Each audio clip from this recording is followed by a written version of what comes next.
wa show hii ya Mombasa. Kwa hivyo pia tutakuwa tunawapa fursa baadhi ya viongozi ambao wapo hapa, ni wabunge ambao wanawakilisha bunge la 13. Tutakuwa naye mbunge Jared Okello, ni mmoja wa wale ambao watakuwa nafika hapa ili kuweza kumumunya mengi kuhusiana na mjadala huu. Pia tutakuwa naye Daktari Mutunga John ambaye pia ni mbunge wa bunge hili la 13, na pia David Kiplangat mheshimiwa pia atakuwa nasi hapa, na pia Timothy Kipchumba atakuwa anaweza kutueleza mengi kuhusiana na maonyesho haya ya kimataifa tawi la Mombasa mwaka 2025, na pia lengo kuu kuweza kuwafahamisha kwamba tutakuwa tunaangazia ile mada kuu ambayo inahusiana na mabadiliko ya tabia nchi na kuweza kuhakikisha kwamba taasisi ambazo zinahusika na masuala ya kilimo yameweza kuboreka nchini, na jinsi rais alivyokuwa hapo jana, na pia alikuwa mmoja wa wale ambao waliweza kuzuru eneo hili na kufahamu mengi. Ukiangalia pembeni kuna picha na nakala ambazo ziko hapo. Kwa hivyo pia chukua muda wako, chukua fursa hiyo kuweza kuangalia ni kipi ambacho kitakuwa kinaendelea katika majengo ya bunge. Na tungependa pia kuwakumbusha kwamba hiki ni kikao cha bunge, kwa hivyo sheria na kanuni ni sharti ziweze kufuatwa. Kwa hivyo wale ambao wako pale nyuma, masuala ya kutembea tembea, tunaomba kwa hisani yenu tu kwa muda ambao tutakuwa katika shughuli hii nzima, tunaomba utulivu wenu ili tuweze kuendelea na shughuli hii nzima. Kwa sasa basi, mkiona baadhi ya viongozi wetu ambao ni wabunge wa bunge la 13 wakiwasili hapa, inamaanisha kwamba tutakuwa tunaanza rasmi. Na muhimu pia tuko na seneti, wale spika wa bunge hili la 13 ambao ni wanafunzi. Hawa ni muhimu pia waweze kuona mengi ambayo yanaweza kujifunza. Kwa hivyo pia wanafunzi, kama mko hapa ndani, ni fursa nyingine ya kuweza kujivunia, maanake hapa ni kama mko katika bunge lile ambalo liko katika jijini Nairobi. Kwa hivyo karibuni sana muweze kujifunza mengi kama wanafunzi. Naam, mmoja wa wageni wetu tayari ambao amekwisha wasili, hivyo inamaanisha kwamba ndio mkoko unaalika maua, na mwana mheshimiwa Timothy pia ndio anaelekea kupanda jukwaa. Karibu sana mheshimiwa, makofi kwake anapowasili tafadhali. Haya, karibu sana mheshimiwa kwenye mahojiano haya, na nilivyotangulia kusema kwamba tutakuwa tunaangalia mengi kuhusiana na bunge la 13, juhudi wanazofanya kufanikisha masuala ya kilimo. Kwa hivyo maswali, wale ambao wataweza kupata fursa labda ya kuuliza maswali, tutakuwa tunalenga upande huo. Kuna baadhi ya miswada kadha wa kadha ambayo bunge la 13 linaandaa na tayari mingine imekwisha andaliwa. Basi tutakuwa ni wenye kusikia kutoka kwa viongozi wetu katika kikao hiki cha bunge. Naam, nikiweza kuangalia mimi naona hapa kwamba viongozi wetu ama wabunge wa bunge la 13 wamekwisha wasili. Karibuni sana. Hiki ni kikao cha bunge, tulikuwa tunawaelezana kidogo, tulikuwa tunamumunya tukiwasubiri, lakini kadri mlivyofika basi na ni muhimu tuweze kuanza rasmi. Mimi nitakuwa mwelekezi wenu. Kwa majina naitwa Francis Mtaraki, na moja kwa moja kwa sababu ya muda singependa kupoteza muda wenu, lakini ningependa tu kupata maoni yenu, maana mmekuwa hapa kwa siku 3 hivi. Bwana Jared Okello, joto liko namna gani? Liko sawa nafikiri. Karibu sana. Ningependa kuanza na Bwana Jared Okello, labda umezunguka, umeona maonyesho ya mwaka 2013 kama bunge la kitaifa. Hii ni mara ya kwanza mnashiriki swala hili, maoni yako ni yapi? Utaniwia radhi niweze kuzungumza kwa asante. For obvious reasons. Yes. Well, thank you for hosting us. Thank you for the opportunity. This year's agricultural show in Mombasa is a game changer in general.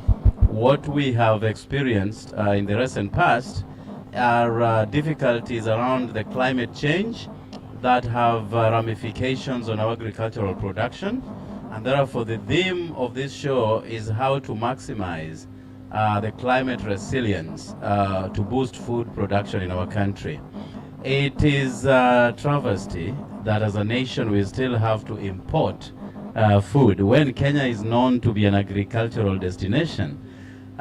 Just recently you had about 500,000 tons of rice to be imported into our country, when we have rice in Mwea together with West Kano, where I come from, so this show is going to address some of the challenges that we experience in the chain of our food production, food marketing, together with the attendant nutritive value addition. When you talk about manure, you talk about fertilizer. These are issues that are going to come up at the end of this show. But I can say with a lot of conviction that this is one of the well-organized, receptive agricultural shows that I've attended in this country. Many things. Many come to Honorable Timothy. The president was here yesterday and did talk much about the Jubilee the Kenya Kwanza administration and the efforts that have been done in terms of making sure that the agricultural sector has kickstarted that direction in terms of making sure that the agricultural sector is beginning to have benefits, especially for the common man. Maybe for me, what are some of the lessons that you've picked so far in this ASK show? Thank you, Francis. I want to associate myself with the sentiments by Mheshimiwa Jared. And this is a new in this country. Remember, with this government, we introduced subsidies, for example, for fertilizer. And Francis, we moved away from consumption subsidy to production subsidy. That is why you see we have subsidized fertilizer, which was 7,500 before this government took over. Now fertilizer is 2,500. We moved away from consumption subsidy to production subsidy, and that is why you see the current harvest that we have in the country, because many people are able to access fertilizer. And insofar as legislation is concerned, in terms of coffee, you've seen under this government, coffee bill was introduced. There is a new sugar bill. In terms of food production, looking at the issue of production subsidy, which has assisted our farmers rather than consumption subsidy, as was the case in the previous government. Thank you. Many thanks, Mheshimiwa. To you, Mheshimiwa Bwana John Mutunga. You've moved around. What is unique? Thank you very much. Thank you very much indeed. I don't know whether you're hearing this. Yes. Okay. Yeah, I've looked at the outlay of events in the show. I've seen serious government participation and private sector participation as well. And that is the essence of the show. It's supposed to educate people on what is happening and how things happen in different parts of this country. Of importance is the presence of Parliament in the show. And this is a key in the sense that we are here to first of all reach out to Kenyans, engage with them and show them that Parliament is really not a removed body out there. It is an integrated body that basically listens to the people and comes up with the laws that basically implement the policies that government makes. The process is organized in such a way that the executive may come up with the policies. These policies are discussed at the cabinet and then they are passed on to Parliament and they discussed in a session of Parliament and therefore come out as session of papers. The session of papers therefore cannot be implemented without laws. So we do the laws to implement the policies. And laws cannot be implemented without regulations. We do regulations to interpret and articulate laws and clearly specify the details that are left out in the law. You can't put everything in a law. So that is why we are here as Parliament. So through the outreach and the public engagement arm of the government, we are here to talk to Kenyans and basically try to tell Kenyans that Parliament does objectively look at issues and analyze these issues as a Kenyan house. Parliament has representation from all parts of the country, so there is no regional kind of biases in terms of voting and in terms of decisions that are made. The other issue I would like to basically do is, as I associate myself with the comments from my two colleagues on my right, there is one thing that I would like to outline. When it comes to importation of any type of food, the government must look at the deficits vis-a-vis the supply. I mean the surpluses. When it comes to rice, we can only do 20% of the rice that we need in this country. Wheat we do around 9%, is not even 10% of what we need in this country. So when you look at the grain balance sheet, and specifically with respect to rice, we will need to import rice at any one time in this country. And when you look at the pricing regimes of rice all over the country, the price of rice in Mwea, the price of rice in other parts of production that rice is being produced is a world market price. World market in the sense that when they process rice at Mwea and place it in the market at Mwea, it measures up with rice placed in market elsewhere in the world. Apart from, of course, the distortions that we put in terms of tariffs when we talk about importation and exportation, and in terms of the duties that we put to bar excessive importation. So we do controls based on the needs of our country. Now, the final thing I want to say about Parliament is that besides making laws, we also do what is called representation of the people. We bring from the background, from our own background, in view of the peculiarities and specificities of those backgrounds, we bring issues to the floor of the House, and we articulate these issues to ensure that they are listened to by other Kenyans and decisions are made in favor of our people. And the other issue that we do is also oversight. Every sector has an oversight body called a committee. There are sector committees, or they are called the departmental committees, which basically look into what is apportioned or what is the plan we need within a given sector, and how is this plan being implemented, and how is this plan being resourced by the government and other stakeholders who probably may be participating in resourcing the implementation, and therefore how are the results trickling out to Kenyans, and what kind of impact are we having. So we look at very many things, including how the money is being used. We read through the reports, audit reports that come to the House, because every government agency, ministry or department is audited, and the audit report is delayed on the floor of the House, and that audit report is looked into thoroughly by the committee concerned, and issues are discussed in the House. So there is a lot that Parliament does. Many thanks. Honorable David Kiplagat, for you, I would want you to deal with matters to do while we're here, in terms of raising awareness, given that this is the very first time at the Parliament you're participating in the ASK show, in terms of boosting that confidence for the common man and the activities that happen in Parliament. Thanks a lot, and good afternoon, everyone. First of all, this ASK show is unique, given that Parliament is present through its outreach program, and as defined by the dictates of the Constitution that we passed in 2010, it is paramount that when Parliament are dealing with representation, legislation, oversight, it's very important that public participation be there. So this is one of the forums that Parliament directly engages the members of the public whom we represent, so that we can hear their views in so many laws that are currently being discussed in Parliament, and there are quite a number, especially in the agricultural sector. We have the amendment to the tea bill, amendment to the coffee bill, we have the horticulture bill. There are quite a number of bills that directly affect this sector. So it's important that we interact with the public, we hear what the public are saying.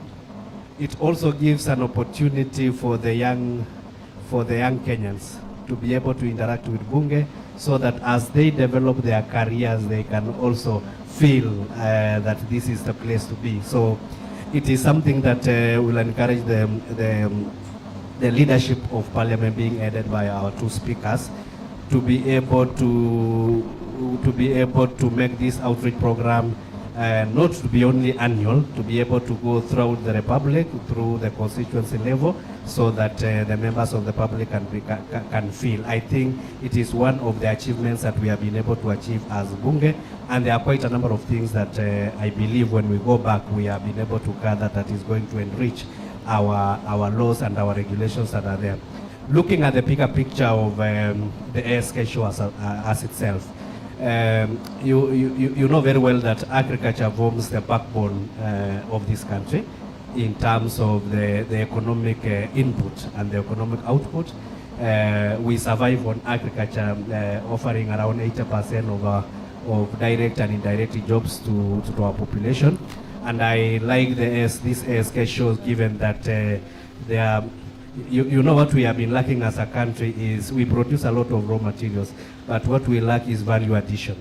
And such forums comes up with technologies that if we take back to our farms, we can be able to do value addition. And I think if actually we really focus as a country on value addition, we shall be able to increase the output in terms of in terms of the injection to the economy of what agriculture can be able to do. We will be able to increase the jobs that are available to our youth and are available to Kenyans by threefold.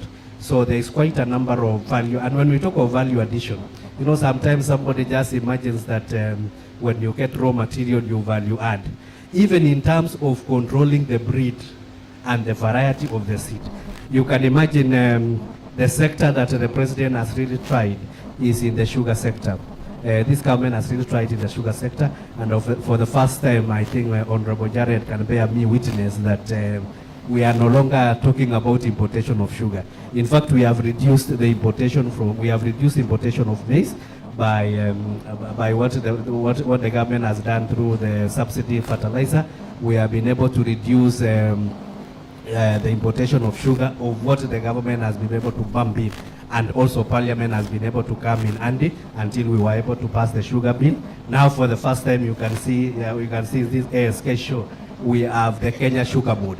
The Kenya Sugar Board is the product of the Sugar Act that is currently in place. So we have done quite a number. So what I was saying is that if you look at the value addition on the sugar sector, you know, in Brazil we have a variety. We have a variety that matures in 9 months. Ours, I think, Jared matures in 18 to 24 months. So by changing the variety alone, you will be able to double the production. Just alone, by changing the variety from, we bring the Brazilian one, we replace with what we have currently, we'll be able, within a year, we are able to get production to our factory. So that one we shall be able to double alone. Look at even, I was visiting, just before you came, I was visiting the livestock section, the cows. I'm one, I'm in love with cows, so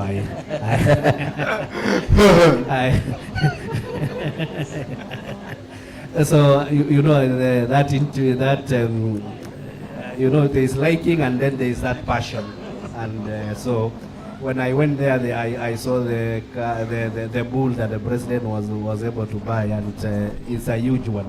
And if you look at the history of that bull, it's a genetic called the Chianina breed from Italy. It is able to attain a mature weight of around 1.8 tons. 1.8 tons, if you look at Jared, ours is around 300 kilograms. 300 kilograms, those are like 6 cows. So with one cow, if we go to that breed, within the beef sector, you will have one cow being equivalent to 6 cows. So what we are telling the Kenyans, why don't we change the breed, the breed that we keep, so that at least we can be able to now times 6 the production of beef in this country. So that things that when you come to the show, you will be able to learn. And now, in fact, as I am sitting here, I'm researching where to get the semen, so that in my next cycle of breeding, I will be doing the Chianina breed as a form of beef animal. So those are the way to go. So I believe this is something that the agriculture squarely lies in making sure that we can be able to jump this country to be the Singapore we are talking about. Thank you. Since you said that you're in love with livestock, and there is the Livestock Protection and Sustainability Bill, maybe how would this bill that is before the Senate will kickstart what you have been talking about? This is the livestock bill. Yes. Yeah, the livestock bill, I think currently it is in the National Assembly. Our chair will confirm. When Bunge resumes after recess, it will go to the second reading. And it is a universal livestock management bill. It covers the different subsectors of the livestock, and it is going to streamline. It is going to streamline the livestock production in Kenya. It is going to make sure that at least at the end of the day, the farmer is going to benefit. It is going to make sure that the regulations and those regulatory bodies, they are anchored in law, because we have quite a number of sagas and MDAs that are not anchored in law. They are anchored in law, performing specific function. Like when you go to a saga like Kagri actually is the one who is supposed to produce the breeds that we are talking about. They will be anchored in law to make sure at least they perform that specific function. So the livestock bill, I know there's also the livestock prevention bill. It is the sum total of what we need to do in livestock for it to play a very important role in our economy. Thank you. Honorable Mutunga, as you touched a bit on the livestock bill, I would also want you to tell us more about the Horticultural Crops Authority bill that was read sometimes in last year in 2024. What does it seek in terms of post-harvest handling and marketing in terms of our farmers around? Thank you very much indeed. The bill that is in Senate, I think first reading, on livestock protection has basically to do with preservation of livestock, and the idea is to try and secure livestock from the adversities of weather and also from the other impediments that may impair their survival and ability to produce optimally. Now, when you look at the way the Kenyan Constitution is, the Constitution 2010 did provide for county governments as well as the national government. And then there are those functions that were declared as devolved. Devolved functions are done by the county governments, and the other functions are left to the national government. When you look at the agricultural sector, it's one of the most devolved. Most of the functions in the agricultural sector are devolved. And when you look at the setup, or rather the business of the two houses, the Committee on Agriculture and Livestock within the Senate is a lot more looking at issues to do with production and marketing, and then let's say the product development, if it is crop or if it is livestock. And you realize that they will generate most of the bills. And as we look at the issues of policy, the issues of capacity building, the issues of research, and the issues of marketing, especially where we are talking about international marketing. Now, on the livestock itself, the livestock bill itself has not come to our house. It's still at Senate, and it's gone through, I think, the first reading. Now, when you look at the other one, the one on horticultural crop development, and then going back to the 10th Parliament, in their wisdom, the 10th Parliament did amalgamate several sectors within the agricultural domain and put them together. They did away with several state corporations. They did away with the coffee board, tea board, pedestrian board, and many others. And they formed Agriculture and Food Authority. The Agriculture and Food Authority has been managing all the crops until recently, when there was realization that there is need to focus on certain crops in view of their specificities and the peculiar needs of those particular crops. And some of these crops are like the sugar. Sugar has got its own details in terms of management of the sugar industry itself, in terms of increasing production and productivity, and insisted in terms of also developing the crop itself in terms of research. When we were doing the law on sugar, the sugar bill, which recreated the Kenya Sugar Board, we looked at the intricacies of the sector, and we were able actually to know that we do not need to go to Brazil. We have our research system. The Kenya Sugar Research Institute has produced varieties. We discovered that the Kenya Sugar Research Foundation or Research Institute has 27 varieties that they have innovated. And these 27 varieties, some of them mature in 8 months, not 12 months. In fact, in a year, you can have a crop per year. It is possible to have a crop every year, other than what we have currently. Currently, our varieties are maturing at 22 to 24 months, but what we have in the Kenya Sugar Research Institute is maturing in around 12 months. There's some 8 months, others 12 months, 16 months, and so on.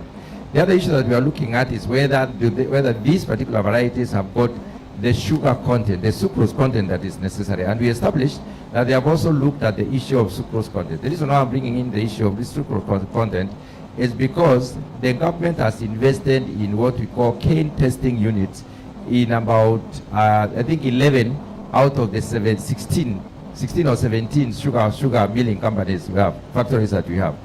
The cane testing units will basically ensure that the farmer is paid as per the sucrose content of the sugarcane they produce. They will not be paid on weight. Weight will be there, all right, as a factor, but the most important fact will be the sucrose content, the sugar content in the cane itself.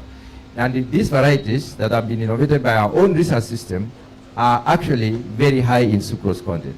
The other thing we discovered is that these varieties have not been popularized. People do not know about these varieties.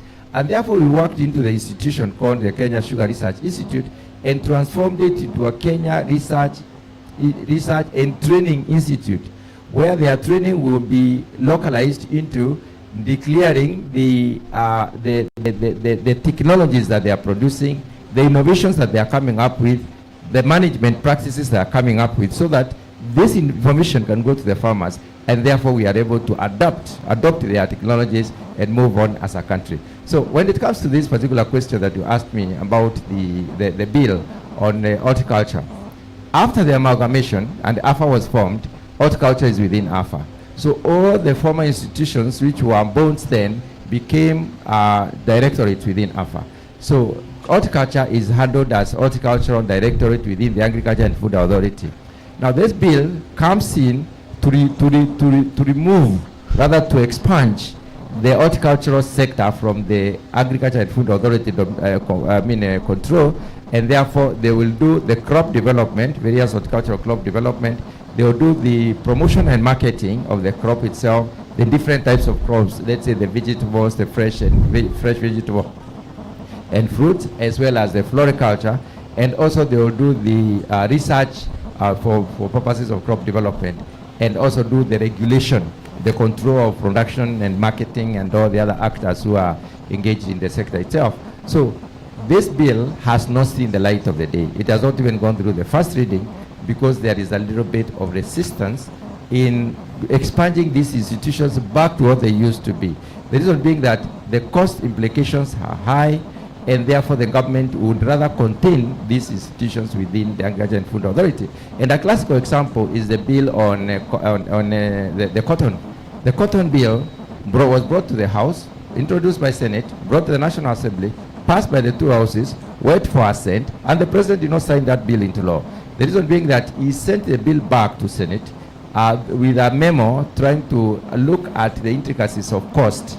And right now we know cotton is being managed under Agriculture and Food Authority as one of the fiber crops. The fiber crops are put together, the sisals, the cotton and others in this country have been put together under one directorate. And the argument is that they are still being managed well, there is no need of amalgamation. So when it comes to the horticultural crop and development agency, or rather the proposed board, there is a little bit of resistance, and this bill has not seen the light of the day as at now. Mheshimiwa Thimut, the Honorable Mutunga did touch about some of the resistance that are there.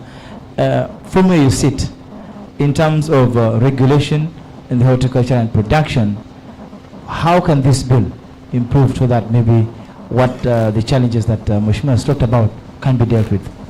Thank you, Mutalaki. Mutalaki, I don't sit in the Committee of Agriculture, but one of the issues that I want to raise, Francis, is we have so many agencies in this country that deal with agriculture. We have so many legislations.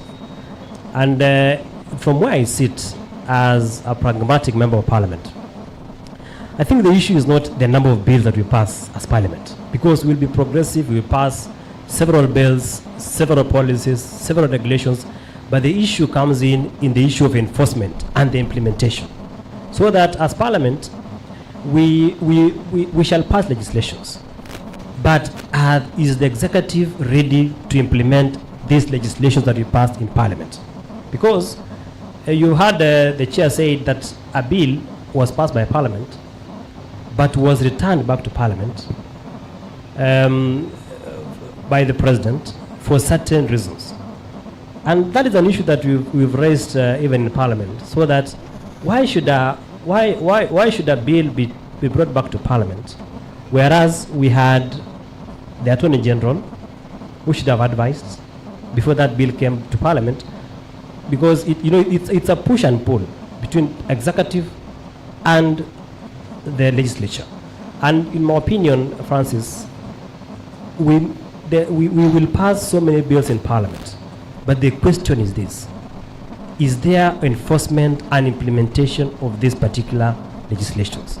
For this horticulture bill, I know it has raised so many issues, but because as we stand, we do not have a sufficient legal and institutional framework in this country that guides the horticulture sector in this country. So I believe that this particular framework will outline agencies and from the varieties of horticultural products that we produce as a country, how will they be able to be handled in terms of the legal framework and the institutional capacity of those institutions. So Mutaraki, I just want to drop something there that as Parliament, we will pass legislations. We have several thousands of legislations touching on the agricultural sector in this country. The question is, are we following up on the implementation of these particular legislations? Honorable Jared, I would like to pick your mind on the sugar D22. So far, what Mheshimiwa has talked about in terms of implementation, how is this bill on the ground making sure that all the efforts that Parliament you've done are yielding some fruits? A quick one before I go to you. A good question on the sugar, which the President is doing everything possible to revive the entire sugar sector. There has been a proposal by the World Global Body through a protocol called Malabo, where the agricultural sector of every nation ought to be supported at 15% of a country's budget. 15%, for instance, you look at what our counties are getting today is 420 billion. That is what was passed just the other day. So if you juxtapose the 420 billion to what agriculture gets, it is far much less. Yet, it is the only sector that holds both the economy of a nation and the life of a nation. Because if you do not eat, you will die. And food therefore plays a very important role in the lives of every person, not just in Africa, not just in America, but the entire world. So if our government would wake up one day and expend 15% of our budget to agriculture, then all the outstanding issues that we are talking about will be resolved. So it behoves Parliament, which is the budget-making body. It behoves the executive that comes up with the budget policy statement to align the agriculture as a docket with the Malabo Protocol. And these issues of hunger, climate resilient crops and all the attendant issues will be a thing of the past. Now, coming to the sugar, which this committee played a very important role to midwife the sugar bill, which ultimately became an act of Parliament.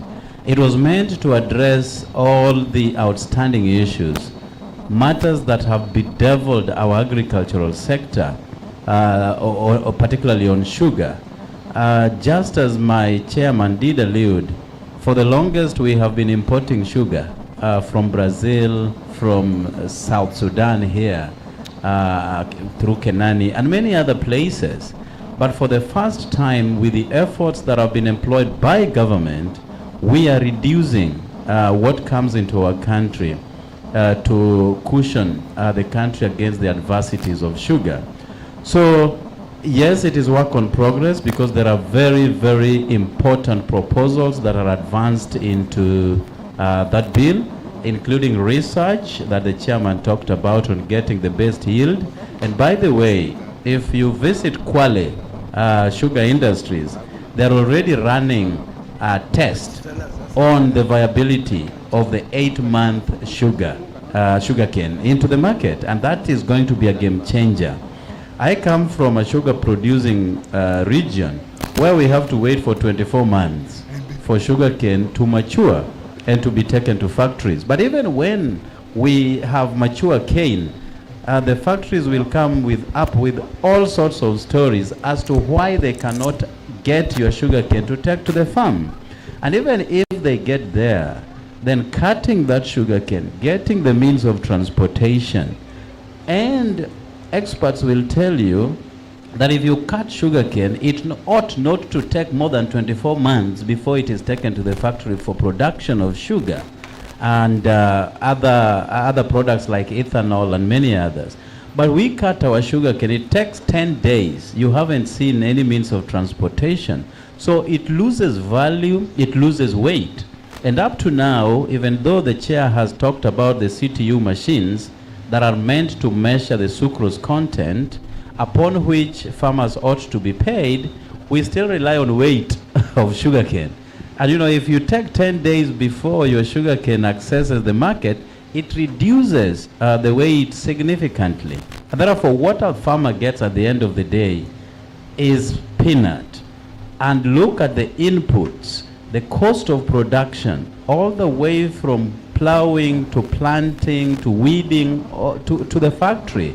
It is so expensive, but at the end of the day, they barely get to the break-even point. So that is something that we need to play a more cardinal role on, put more efforts as a nation, and implement to the letter all the clauses enshrined into the Sugar Act. And if we do so, then I believe as a nation we shall have a rapid flight towards progress on sugar production.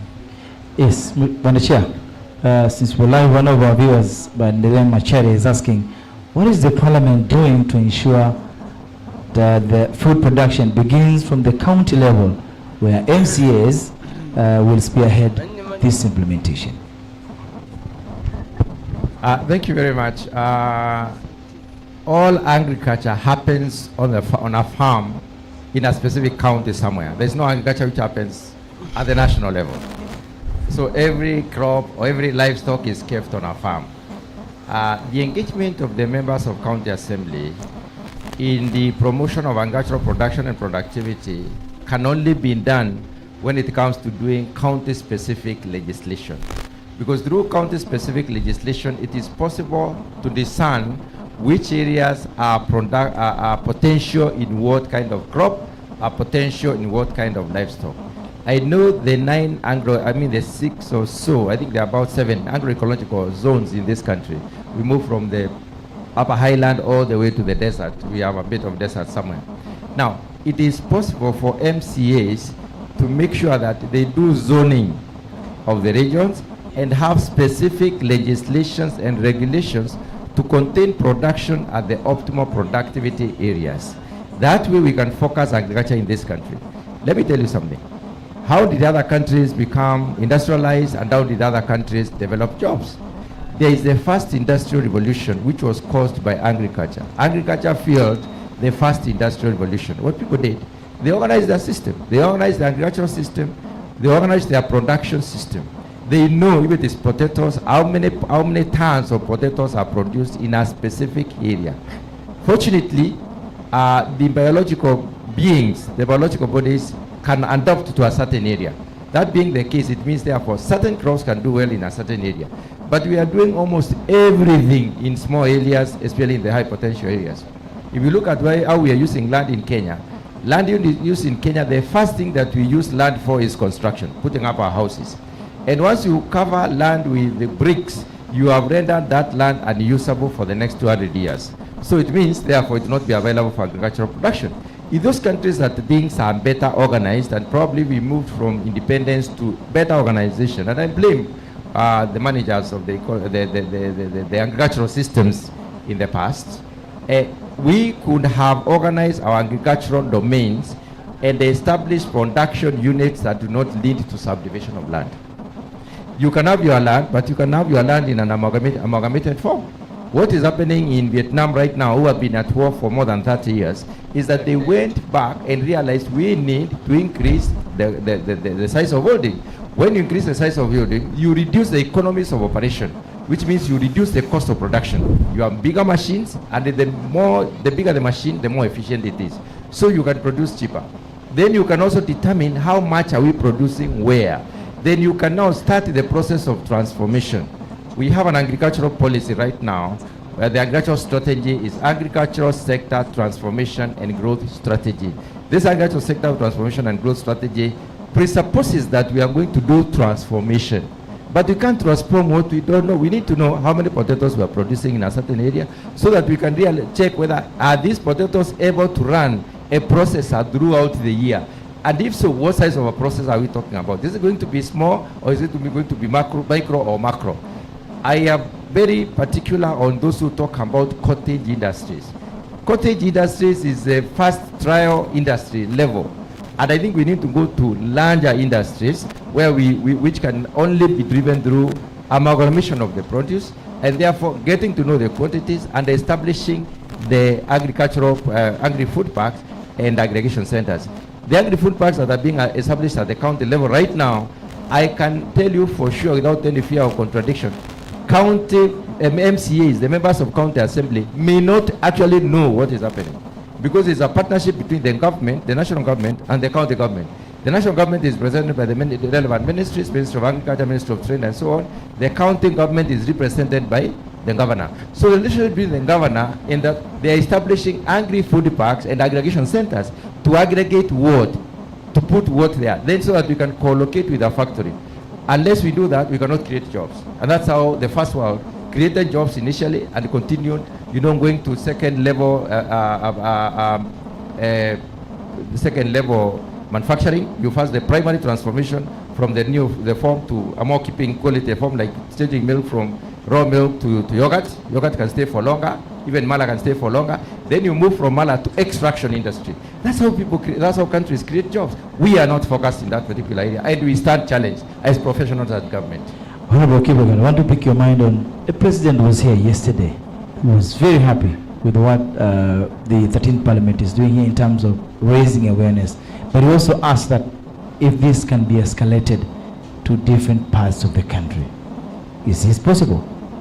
Yeah, in fact, from what you are asking is that, as I said, our 2010 constitution stipulates clearly that if you look at Article 96, Article 95, even Article 85 for purposes of county assemblies, it's very important that public participation is very key in the working of Parliament. So I believe through this outreach program, the leadership within Parliament will make it a directorate and make sure that it can be escalated to all the constituency level, because the representation at Parliament when it comes to National Assembly at constituency level, so that they develop a schedule whereby they will be able to interact with the citizens.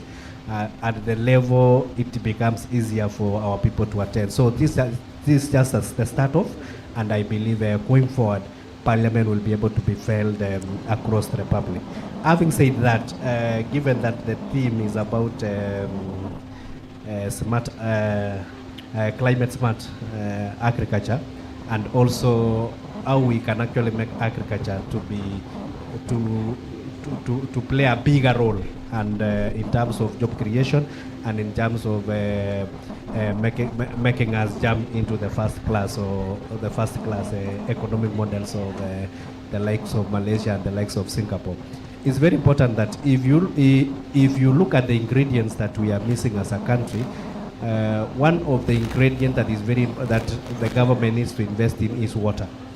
Currently, over 90% of our agriculture depends on rainfall for them to survive, and that is why if you look at the total arable land, only 30% are able to produce the food that is required. That is why we are talking about, if you look at the net effect of the amount of dollars that we are using, because we are importing we are using nearly $1 trillion to import food. When you go to rice, when we go to wheat, when you go to oil, all those are deficits, and the ones now we use as a foreign exchange earner, like tea and coffee, if you look at the net effect, we become a net importer. So the best thing we need to do as a country is how do you utilize the 70% that is arable land that cannot be used because of lack of water. So we need to really invest on irrigation, so that we can be able to irrigate quite a lot of land. Look at the entire Turkana, look at the entire northeastern, even some parts of coast. The soils are good, everything is good. The only thing that is lacking is water. And it is not that we lack water, but we lack means of getting the water to our shambas so that they can be able to produce. So I believe if we can have an engagement whereby we can focus most on agriculture through irrigation, I can tell you, this country we have enough land to be able to feed ourselves. So those are the things that as we come here to the Mombasa ASK show, we need to be asking ourselves. And as a committee of agriculture through the chairmanship of Honorable Mutunga, is that we have done a lot. We have done a lot in terms of legislation. We have done a lot in terms of regulations. We are even now developing a program where we can now go to the mashinani to check these resources we are bumping into these MDAs and the things they are saying that they are doing. You know, sometimes things can be done on paper, but when you go there practically, you will feel that they are not being filled. So we shall be felt now when we go to the ground. I think in a few months you will be seeing us rotating within this MDA, so that we can find out that actually there is value for money that we are using the taxpayers to fund this MDA, so that we can, at the end of the day, we can be able to use agriculture to live into first world thing. And for Honorable Timothy, in terms of legislation at coffee in the industry, the tea industry, and also since we're in coast, there's also the nuts and oils, because the public want to know what is Parliament doing to make sure that the laws that have been enacted benefit the common man. Thank you, Francis. One is, Francis, you must know that agriculture is a devolved function under the 4th schedule of our constitution. So actually the substantive legal framework ought to come from the county assemblies, because agriculture being devolved means that the major framework must come from the county assemblies. Number two, the national, so that we avoid a conflict of legislation between the national government and the county governments, the national government must provide a uniform policy, a uniform framework of policy. Because even if county governments are independent, they have to be dependent or work mutually with the national government on certain aspects. So, Francis, there are several legislation that have been passed, and like I've said before, we have COVID bill, we have the tea bill, we have a bill on cotton, which I think is pending before the National Assembly. So, as I said earlier, Francis, is Parliament and the county assemblies have passed several legislations on agriculture. What remains, Francis, is for Parliament now to perform their oversight role and ensure that once these legislations have been passed and presented, then they must be implemented. I am aware that the county assemblies in this country have passed several legislations on several aspects of agriculture. But again, if we have weak oversight in the county assemblies, then these particular legislations will just be lying and dust will gather on them and they will not be implemented. And Francis, we must be very practical in this country. We must be very practical in our approach to issues. If, for example, we pass a law that we want to irrigate, people in Turkana are dying because of anger. You know, there is no sufficient food production in the part of Turkana. We have our whole county which has billions of money. We have a national government ministry in charge of agriculture.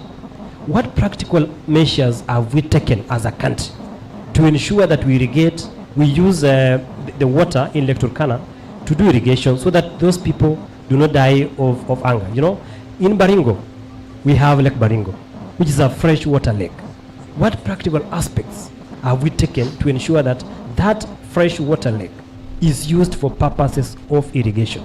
So I think even Parliament, we must up our game, because we have several legislations And as I said, I'm not in the Committee of Agriculture, but the Committee of Agriculture must do an audit of legislations that have been passed since 1963. And those ones that have been passed to ensure that there is full implementation of the same.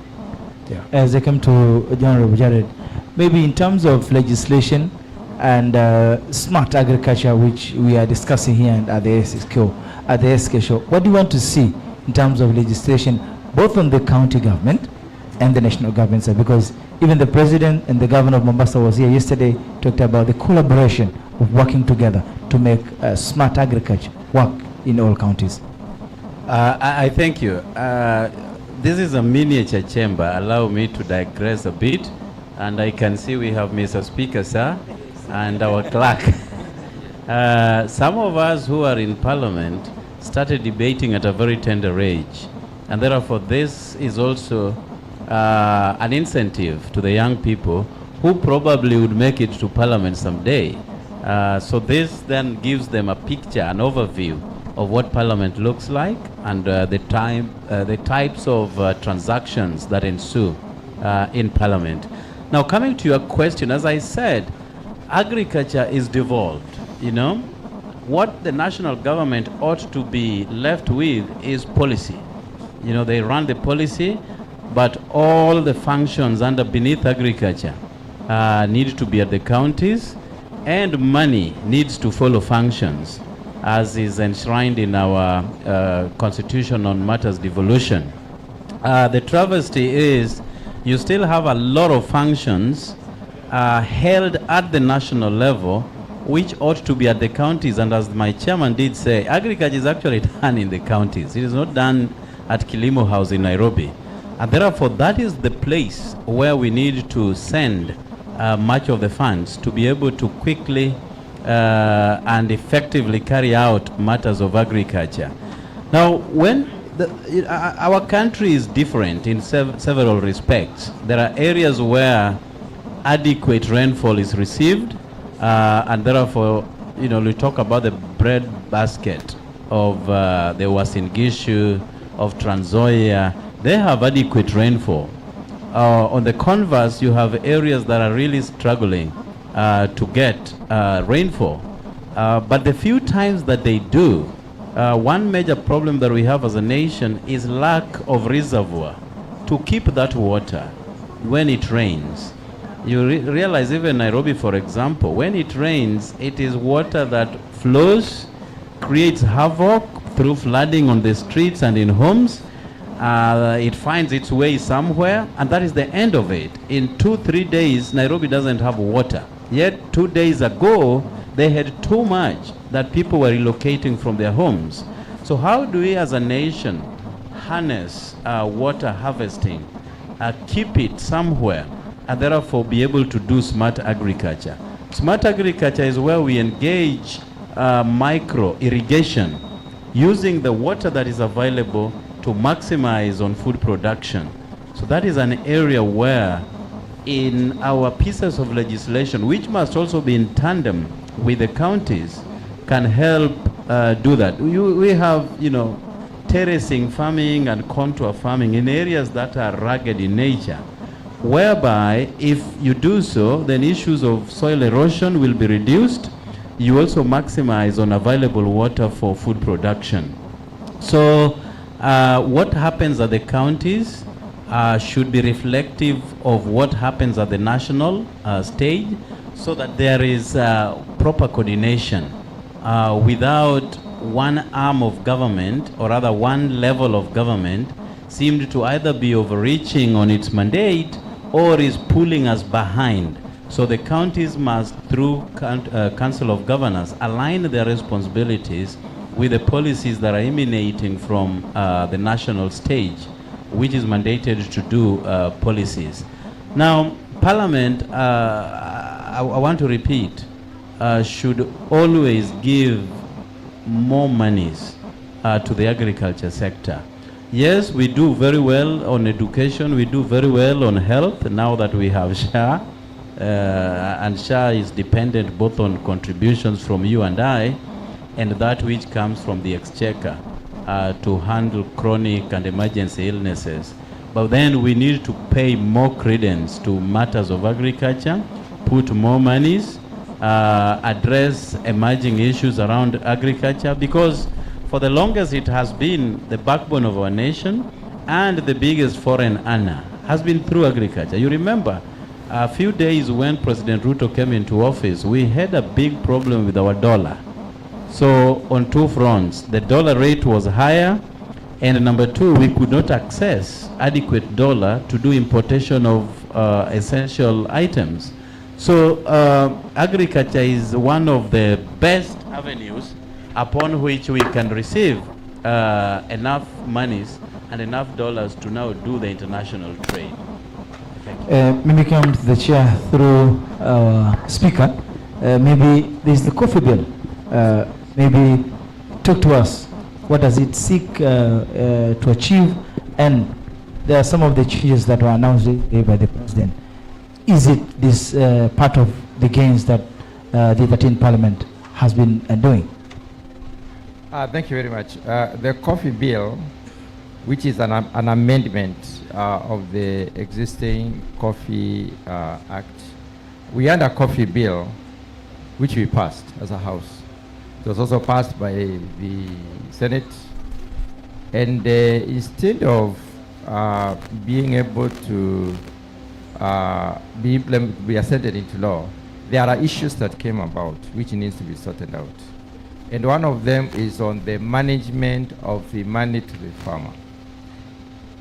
When you look at the way the coffee sector is structured, coffee is produced on the farm, picked by the farmer, and taken to the factory, sorted, graded, and then released for pulping or processing. And then the coffee follows a long processing chain where we get the parchment after fermentation, of course, the following, after 1 or 2 days, then it's put on the net to dry, and then it is now milled again to get the green bean. Green bean is the one that is traded on. That is the coffee that you find in the Nairobi Coffee Exchange, and it is the coffee that can be exported out of this country. So along the way, there are cost implications. And then when it comes to the farmer, the government is focusing a lot more on the benefits to the coffee grower. And the government is looking for ways and means of ensuring that the grower is guaranteed a certain amount of money when they deliver their coffee out to the factory. And there is a proposal that once the farmers have delivered coffee to a factory, during the coffee production season, they should be able to get about 40 shillings per kilo per month in view of the amount delivered within that month, the sharing delivered within that month. That's one of the proposals that is coming in. The other proposal is on the way that coffee is supposed to be paid. We realize that the collapse of the coffee cooperatives in the past was caused by mismanagement of the factories, a lot of acquisition of loans that the farmers are not say on, and therefore of abandoning the factory, and at the end of the day reducing the amount of money or revenue that goes to the farmer. The government is clearly coming up with a mechanism within this particular arrangement to ensure that the coffee farmers can get more money than probably anybody else within the value chain. The proposal is that we should not spend more than 20% of the value of coffee within the process. More than 20%, no. The proposal is that we should, from the pulping at the coffee factory level, from going through the milling of the coffee into parchment, the marketing through the coffee exchange or through the auction, all the way and back. Once we sell at the auction, the money that is paid by the brokers who actually arrange for this selling should at least 20% of it, 80% of it reach the farmer. But you realize that in some certain factories, the farmers receive 60 or 50%. And that is something that the government is working on seriously through now this particular legislation to iron out. The other issue that is coming up, and people are being misled on what is called direct settlement system. The direct settlement system, and I would like to be very clear here to the Kenyans, The direct settlement system is a system that basically looks at how much has coffee been sold, how much has already been accrued as a cost along the way, and what is available to the farmer.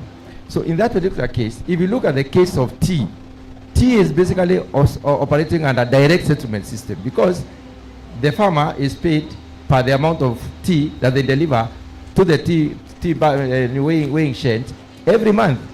Even with coffee, because we have 2 seasons of coffee production or coffee delivery to the factory, the farmer should be able to be paid a certain amount of money upon delivery. And the proposal is that at least the farmer should get 40 shillings per kilo. If in January I deliver 50 kilos, I should have 40 times 50, which is 1,000 shillings. If I deliver 2,000 kilos, that is the way we should look at it. Then, when the coffee is finally sold, then all the added costs they are obtaining, or rather the resultant cost in the process, are deducted, and the farmer is directly paid. What is happening right now? The factory is the one that is recognized by the system, and therefore the factory is paid directly. I want to dispel the rumor and the misinformation that the use of direct settlement system is a government mechanism to identify how much goes to the farmer so that they can be taxed in view of what is being referred to as the turnover tax.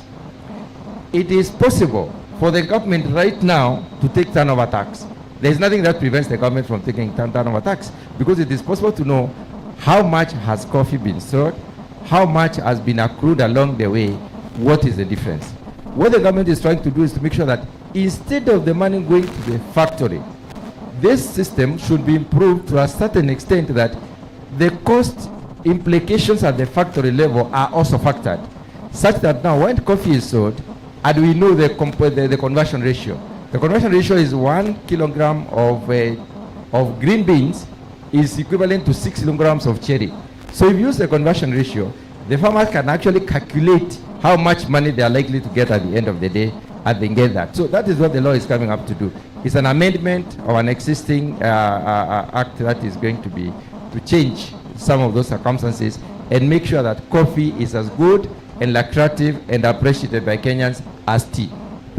Thank you so much, Chair. And through our speaker, I now want to move to the some of our guests who are here to ask some few questions. Okay, thank you. My name is Sydney, and I have 3 questions. And number 1 is, how is Parliament handling the issue of middlemen who exploits farmers? And the second question is, how is Parliament ensuring timely payment to farmers who supply their produce to the government agencies? And the last question is, right now we see many Gen Zs or the youths are on social media, technology and sports. We see a few of them, they are being involved in farming sector. So what policies are in place to make farming more attractive to the youths? Thank you. Through the speaker, I think I'll give the chairman. Yeah, thank you very much. Thank you so much for those very, let me say, very good questions. The first one is how has Parliament taken care of the middlemen who are handling the produce of the farmers. If you look at the, let me say, the classical example that I can give that has taken care of the middlemen is actually the, let me talk about the grain management, the cereals. When the government set up the entire National Cereals and Produce Board system, the National Cereals and Produce Board does 2 things. Number 1, it absorbs the grain from the production areas and then manages the grain distribution across the country into the consumption areas. That is why you find the NCPB stores in northeastern Kenya where they don't produce any grains, and in coast and other areas. So one of the ways is to make sure that maize that farmers can deliver directly to National Cereals and Produce Board. So they have, in other words, gotten rid of all the middlemen in that particular industry. Let me give you a very specific and small example that is very applicable in this particular respect. The government came up with a system of selling banana plants, banana batches, bananas, and assisted the farmers of banana to form an association. And then through the association, the government advised that do not sell at the farm level, sell at the aggregation center level. Then the government created aggregation centers. And this is the development that is coming up with the modern markets development. So when farmers take their bananas from the farm to the aggregation center, and this is a live experience I've seen, banana prices improved from 150 shillings per bunch at the farm level to 600 shillings per bunch. So that's a profit of 450 shillings at once.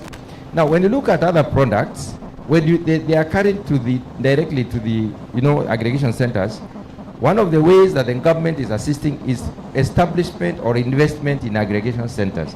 As we speak, I'm one of those who is doing that in my locality. We are now putting up 3 aggregation centers. We are grain producers, so we'll take all the grains to the market, to the aggregation center. All the farmers will take grains to the aggregation center.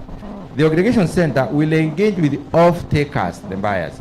So the farmers will basically have their grains at the aggregation center, and then they will be paid the amount of money the grain is costing all over. After 2 to 3 months of aggregation, the grain is sold, the farmers get the bonus, they benefit. The other thing that is significant, that is important for you, is the law that we did in the last parliament. We did a law called warehouse receipting system. The warehouse receipting system set up warehouses across the country. These warehouses are inspected and certified and therefore registered as warehouses. When farmers produce, if they are not under a lot of stress to sell immediately, then they take to the warehouse, then they have a receipt.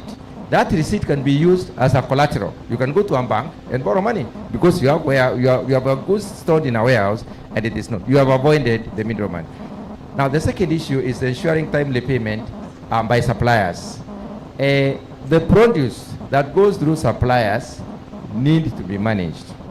And that is why the government has a system of doing what is called promotion, marketing, and regulation. If you look at the various sectors that are organized, like the coffee, the tea, the sugarcane, there is a board. This board does regulation. And regulation has got to do with pre-production, production, marketing, and even post-production. It looks at the entire chain. So within the chain, the actors within the chain are identified, and the role of the actors is very well specified, and these actors are cautioned to basically deal out their issues in record time. So through the organization, and when you come to other crops which are not having specific boards, we have what we call the Agriculture and Food Authority, also overseeing that. That is one of the ways of ensuring that there is timely payment. The payment to the farmers must not exceed a certain time, and this is monitored and therefore enforced by the government. And that is why when you see farmers of a certain crop complaining, the government comes in, even cushions for the farmers from any of those delays. Number one is that agriculture is moving towards modernization. What the youth of this country do not like, and youth across the world, is labor. They don't like getting tired. They don't like drudgery in agriculture. They don't like to use the wool in order to produce. They would like to use a tractor. So if we mechanize, then the youth will be interested. If you are doing irrigation on a farm, they would like to use the pump, the hand-driven pump. They would like to use a machine. Running through the machine is easy. So mechanization is one of the ways of interesting youth. The second issue is through the digitization. The government is moving strongly to digitize systems within the agricultural sector to ensure that it is possible for us in a very small locality somewhere in Nyando to discover the prices of rice in Malaysia. Where you are sitting there in your computer, you can be able to know, oh, this is the price in Malaysia, this is the price in Mombasa, this is the price here. If I have to advise my farmers to get the best price, they could take their produce here. But then you have to look at the transport costs and other added costs along the way. Are there any levies, fees, and also taxes to be paid along the way, and so on. So one of the 3 ways I've mentioned is mechanization. The second one is ICT. and the third one is basically reorganizing agriculture. And this is something that we're emphasizing on a lot, reorganizing our agriculture to be more sensitive to the needs of the youth of today. I have seen several farms being run by youth, like poultry production farms, dairy production farms.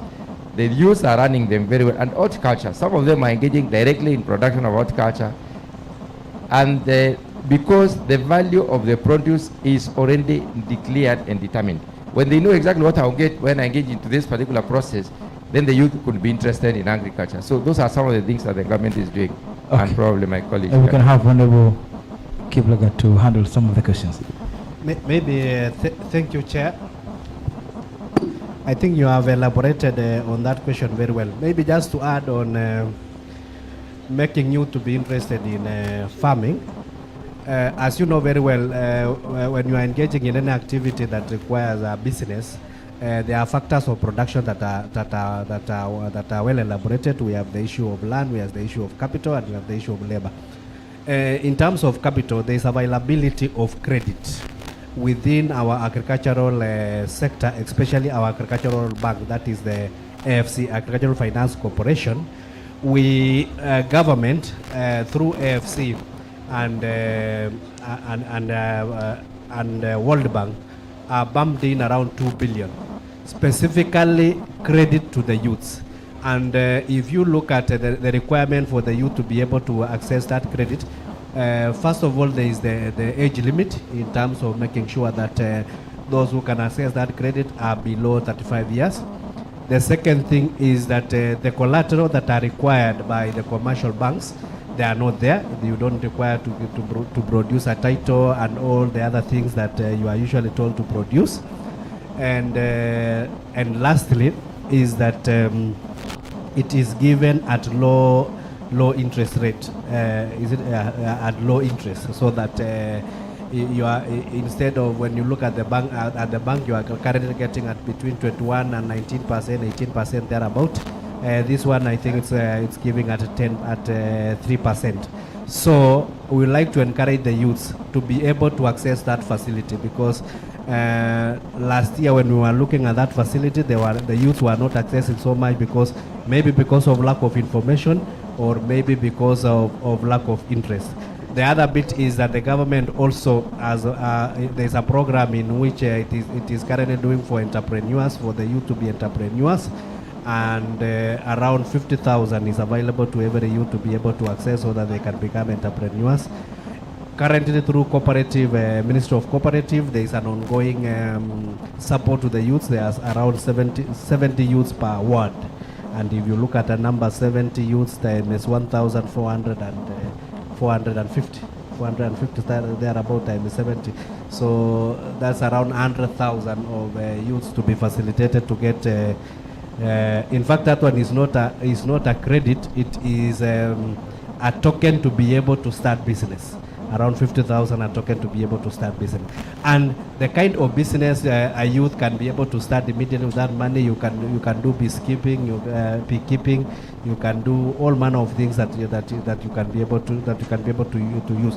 So maybe what we are telling our youths is be able to engage the government, be able to know all this information, and be able to get credit. What I know, any youth who requires capital, the government will be able to assist them to get enough capital to be able to start their business. Thank you. Okay, through the speaker again, maybe Honorable Timothy, you can tell us what you have for the youth, especially now that the matters to do with youth have come up. Thank you. I think that was a very profound question by the young man. This week I was in the University of Eldoret. I met the Vice Chancellor, and one of the shocking things he told me is that they are about to close down the Department of Agriculture at the University of Eldoret, for the reason that that young people are not interested to study agriculture. So I think it's a two-way question. They also must show some interest in agriculture. Actually, even if you ask these leaders, if we go around schools, you ask students in high school and at the lower level, who wants to be a doctor? Everyone raise their hand. Who wants to be a lawyer? Who wants to be a farmer? They will laugh. Yeah, because we have not engineered them to show them that farming is good, farming is profitable, farming is a business. You can make a living out of farming. So I think that one of the issues is to engineer and re-engineer the minds of young people to have passion in agriculture. Number two, as a government, we must be deliberate and intentional in assisting young people, one, access credit, and number two, even get tax reliefs, so that if a young person has a business and the business is doing so well, then we can have tax exemptions on certain areas that can assist young people to get profit fully without paying any tax to a certain extent. Up to a certain extent, they are exempted from taxation. I think that will act as an incentive to these young people to ensure that they engage in farming. I am not very sure if there is a standing legislation on that particular issue, but it would interest me to have a standalone legislation on that focuses on young people to engage in farming activities, so that we have a specific legal framework that provides that a young person below the age of 35, if you engage in agriculture substantively, you can be assisted in a manner that will inspire other young people to engage in agriculture. Honorable Jared, what can we do in terms of what Honorable Timothy has mentioned? I thank you very much. Firstly, we have to recognize that the youth is the productive lot of our society. They still have the energy, they have the enthusiasm, and they have what it takes to get involved on matters of a nation, particularly now that we are talking about agriculture. Growing up as young people, our parents could wake us up too early in the morning to go to the farm and do manual labor. That is since waning because we have a society that does not really respect very much labor-intensive activities. But we need to get there as a nation because in the absence of perpetuating our agricultural overview, then two things are likely to happen. Number one, we will be reliant more on importation of food items from outside, and therefore creating an imbalances in our trade systems. And number two, as a country, therefore, if you have to surrender all your needs to a different nation, then it compromises your sovereignty as a country. And therefore, we still have to step back, reflect, and retool as a nation so that we can have our own production within the youth sector. Now, the youth, as has been alluded to, are running away from these labor-intensive exercises. But again, we have mechanized systems from plowing, which you do agriculture, from putting seeds on the ground, which you can still use machinery, from harvesting, even including wheat, where we have combined harvesters. We even also have machines that help, break corn, maize, and put it into bags. So we are running away from that manual labor and engaging more on machinery. The beauty of it, again, is that it is constitutional, that even when certain tenders are to be carried out, the chairman talked about building aggregation centers, coming up with building water pans, building boreholes. And there is a rule that 30% of those tenders must go to the youth. So that then boosts the economy of youth to be able to engage further on other agricultural activities. But the youth can never be ignored when it comes to agricultural sector. They play a very important role. The future belongs to them. The old folks have no more energy to do manual labor and to produce food, but then the youth must stand into the gap to bridge that gap so that our country can have ample food to feed itself and for exports also to attain a balanced trade. Thank you.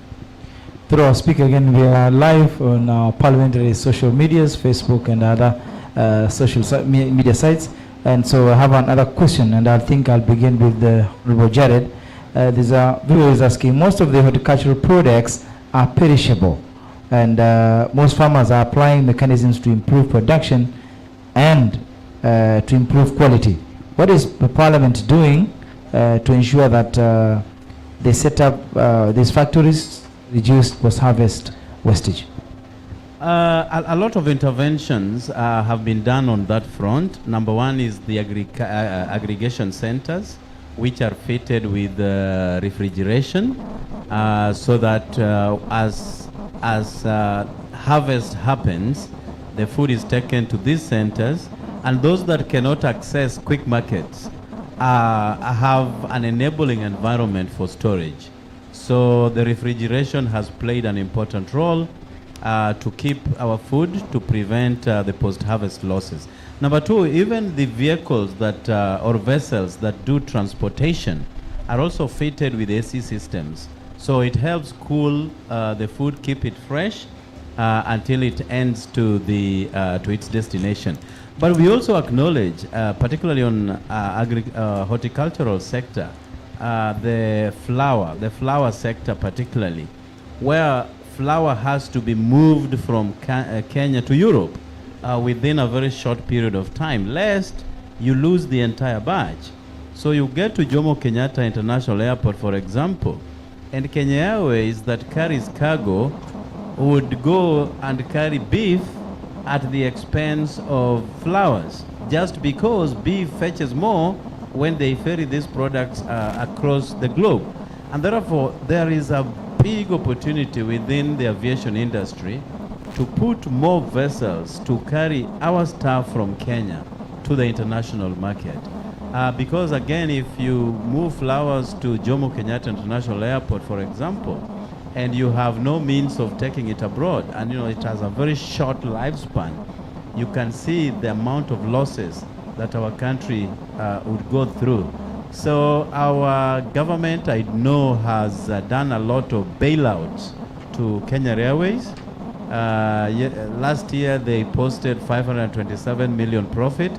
This year they have posted a huge loss to the tune of 2.2 billion. So you don't really understand what happened so fast within a span of 1 year.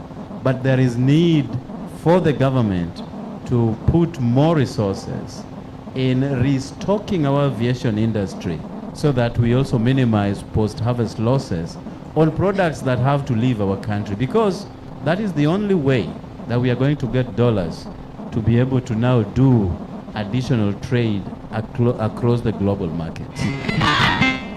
Okay, maybe it is another question from one of our viewers around here. Is asking, since you did allude that the national government is still holding some of the functions that are meant to be in the counties, the viewers asking, why are you still approving some of the unconstitutional proposals?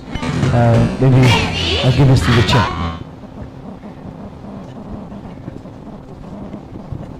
Yeah, thank you very much. I would like to revisit what the Honorable Okello said.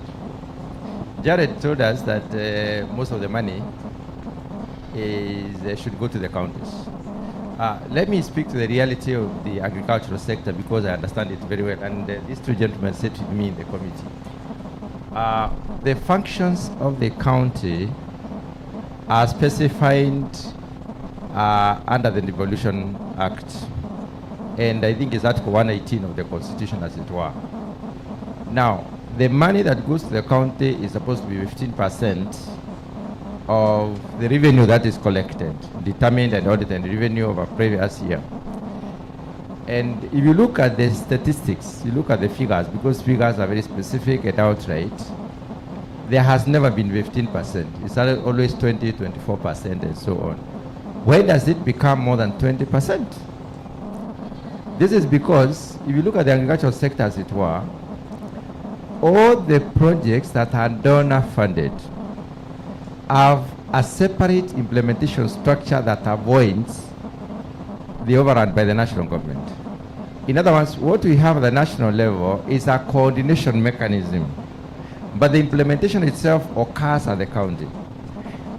this is money we have said several times that is not under our purview as a committee. We cannot oversight because the arrangement is between the donor, the governor, the donor, the office of the accounting officer, the PS or agriculture or livestock, and the county governor. So that money flows that way. So this is additional resources to the county. So the assumption is that a lot of money is kept at the headquarters. No, that's not the issue. And why is that arrangement? The constitution was not very clear on the international relations aspect, where a county can engage directly with the international community. And I'll tell you the reason. One of the reasons is, when it comes to international trading systems, there is a recognition of a competent authority who will give the view, or rather give a decree on the quality, the safety, and the usability of a product that leaves this country, especially if it is going to be consumed by human beings.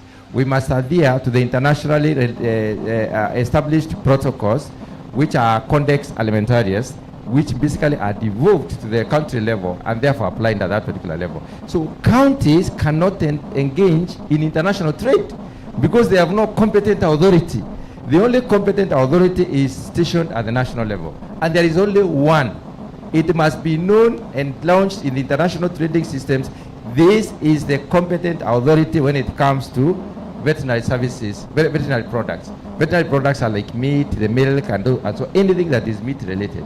Anything that is crop related, there is a competent authority that basically assures the international community that you can consume this particular product from Kenya, because I have said, as Dr. Mutunga, I'm the head of that particular institution. So because there is no placement of competent authorities at the county level, they are not enabled, they are disabled from participating in international trade. Just like it is a fact, when donors realize that we have devolved our system, and then they cannot go directly to engage with the counties because that mechanism is supposed to be at the national level, because it's country to country. Donors are either bilateral or multilateral, either country-to-country relationship or many countries to one country, or maybe through an institution like the World Bank or IMF and others. Therefore, they deal with the national level for purposes of coordination and monitoring and evaluation, but then the county government does the implementation. So a lot of resources actually are the county, yes, even as at now. Now, the other issue that probably we may need to consider, the question was, why does probably the head of state assent to legislations that touch on national and county, while we know that they are supposed to be county? Now, because of that particular predicament, if we may say a loophole or a lacuna in the constitution, it did not give counties direct, based on the international relations attribute, then what has been created at the national level is an intergovernmental coordination unit, whereby county governments, through their council of governors, engage national government through their formation. So there is that relationship, which it's an informal kind of, but is recognized by the county legislations, such that decisions made at this particular coordination unit are actually binding. And therefore, because it is not possible for international community to work directly with the counties, then we find that there must be an arrangement at the national level for the country to link, and then money goes to the country. So I want to be of the fact that, and without any fear of contradiction, the money that is held at the national level does research, which is universal. The research products are basically universal. It does capacity building. Capacity building because we talk about technology transfer. So all the technologies, innovations, and management practices coming from other countries pass through a certain hub within a country. That is the point at which it cannot be adapted for the country use and then transmitted to the counties for use. Capacity building is necessary. When it comes to regulation, then counties cannot have their regulatory mechanism for a product that is also happening in many other counties. You realize the issue of vaccination. Let me revisit that briefly as a good example. The national government had to come in and enforce vaccination across several counties. Why? Because County X will vaccinate against foot and mouth disease. county Y will not vaccinate against foot and mouth disease. Disease knows no boundary. So when there is a disease in this county Y, it will basically spread back to county X. And therefore, there is need for us to have a ring vaccination and a complete vaccination of whatever is within the ring to be able to clear that area as disease-free.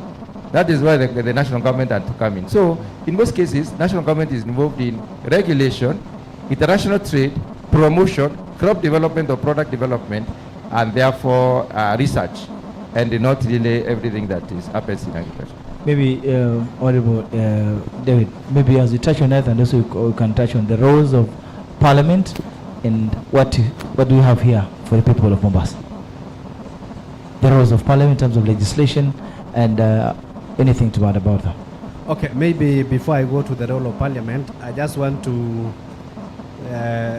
just to support what the chair has said in terms of the counties and what they play in agriculture. It's very important that it's a juicy topic, and that is why whenever governors are complaining, you will rarely see them complaining about devolution of agriculture.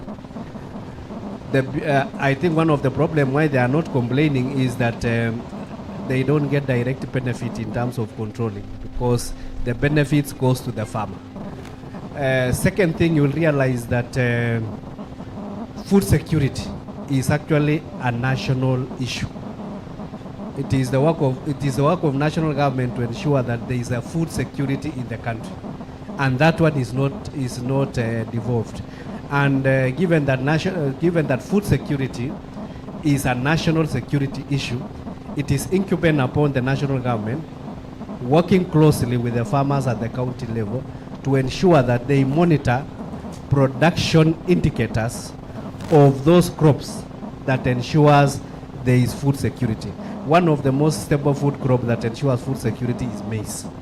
And it is the work of government to ensure that within the cereals and within the monitoring indicators, we have enough maize to be able to last last a season. Because you all understand, and you have been in Kenya, when there is the price of unga escalates, nobody will say that the governor of Uasin Gishu or the governor of Trans Nzoia did not produce enough maize, hence they are going to do demonstration at Eldoret or to do demonstration at Kitale. They will actually focus on the man of the moment, that is the president himself and the government and the national government, because that is our duty. So there is no way you can actually delink the national government from making sure that agriculture works, because they need to monitor how the food is. They need to see when to import and when not to import, so that to ensure that food security. And the subtotal is that the funny part of agriculture, actually they grow food. They don't grow anything else apart from cotton, which goes to textile. The rest of the things are just eaten. From coffee, from tea, from maize, from wheat, from rice. So the national government plays a very critical role. Secondly, I think counties need to make sure that they embrace agriculture.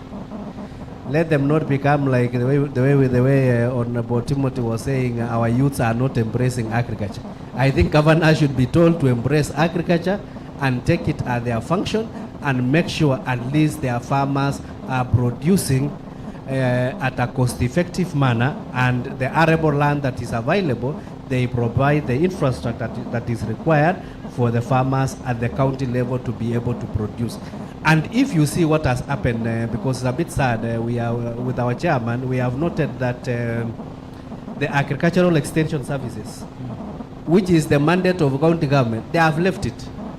There are no extension officers. You know, initially when it was being run by national government, you could see extension officers, what we call agricultural officers, coming to a shamba and telling you, you are supposed to do a terrace here. They come and take the soil sample, they go and measure to tell you which fertilizer you are supposed to put. There are so many activities that the county have left for good reasons, because they don't want to spend. And within the provision of the 15%, the money they have been given, they are supposed to make sure that they use that to to make sure that agriculture works. And if you look at the total setup of our budget of around 69%, or of around 69 billion, and about 49 or 48 billion comes from the donors, all that money within the conditional allocation that we pass, all of them go to the counties.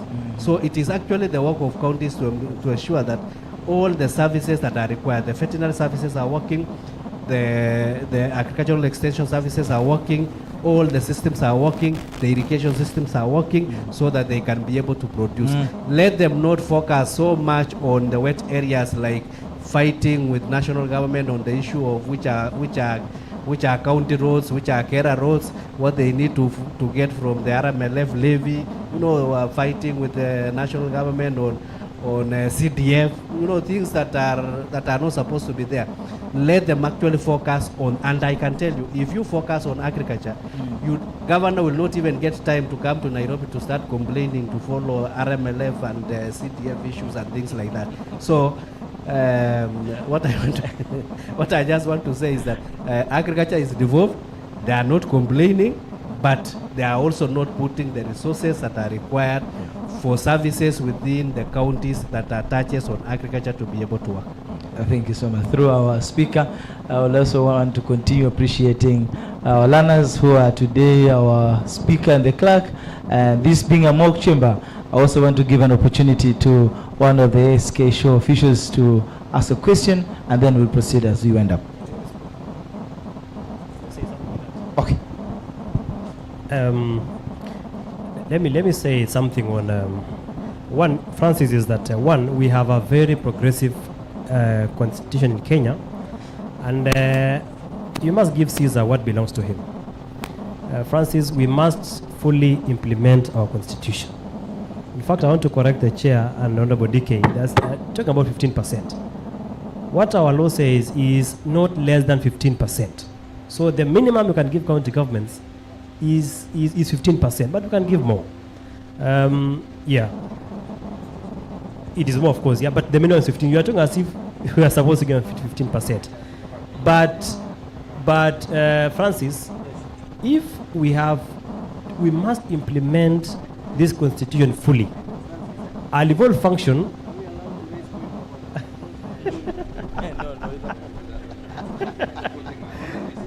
Francis, yes. We must fully implement our constitution. If our function is devolved, let that function be fully devolved. There is a provision of transferring our function. If some people feel that a county government should not be given a certain function, let that function be taken back to the national government fully. But once it is devolved, let that function be fully devolved. Even county governments are allowed to borrow loans from the international community, as long as there is approval from the national treasury. So, in my opinion, we should fully implement and transfer functions to the county governments, and we should never hold those functions at the national level. Through the speaker. It is very important that we tell Kenyans yes. how things are. Using his own words, he says it is possible for a county to borrow money. It should be possible for a county to borrow money from out there with approval from treasury. What we have is a unitary government with the devolved units.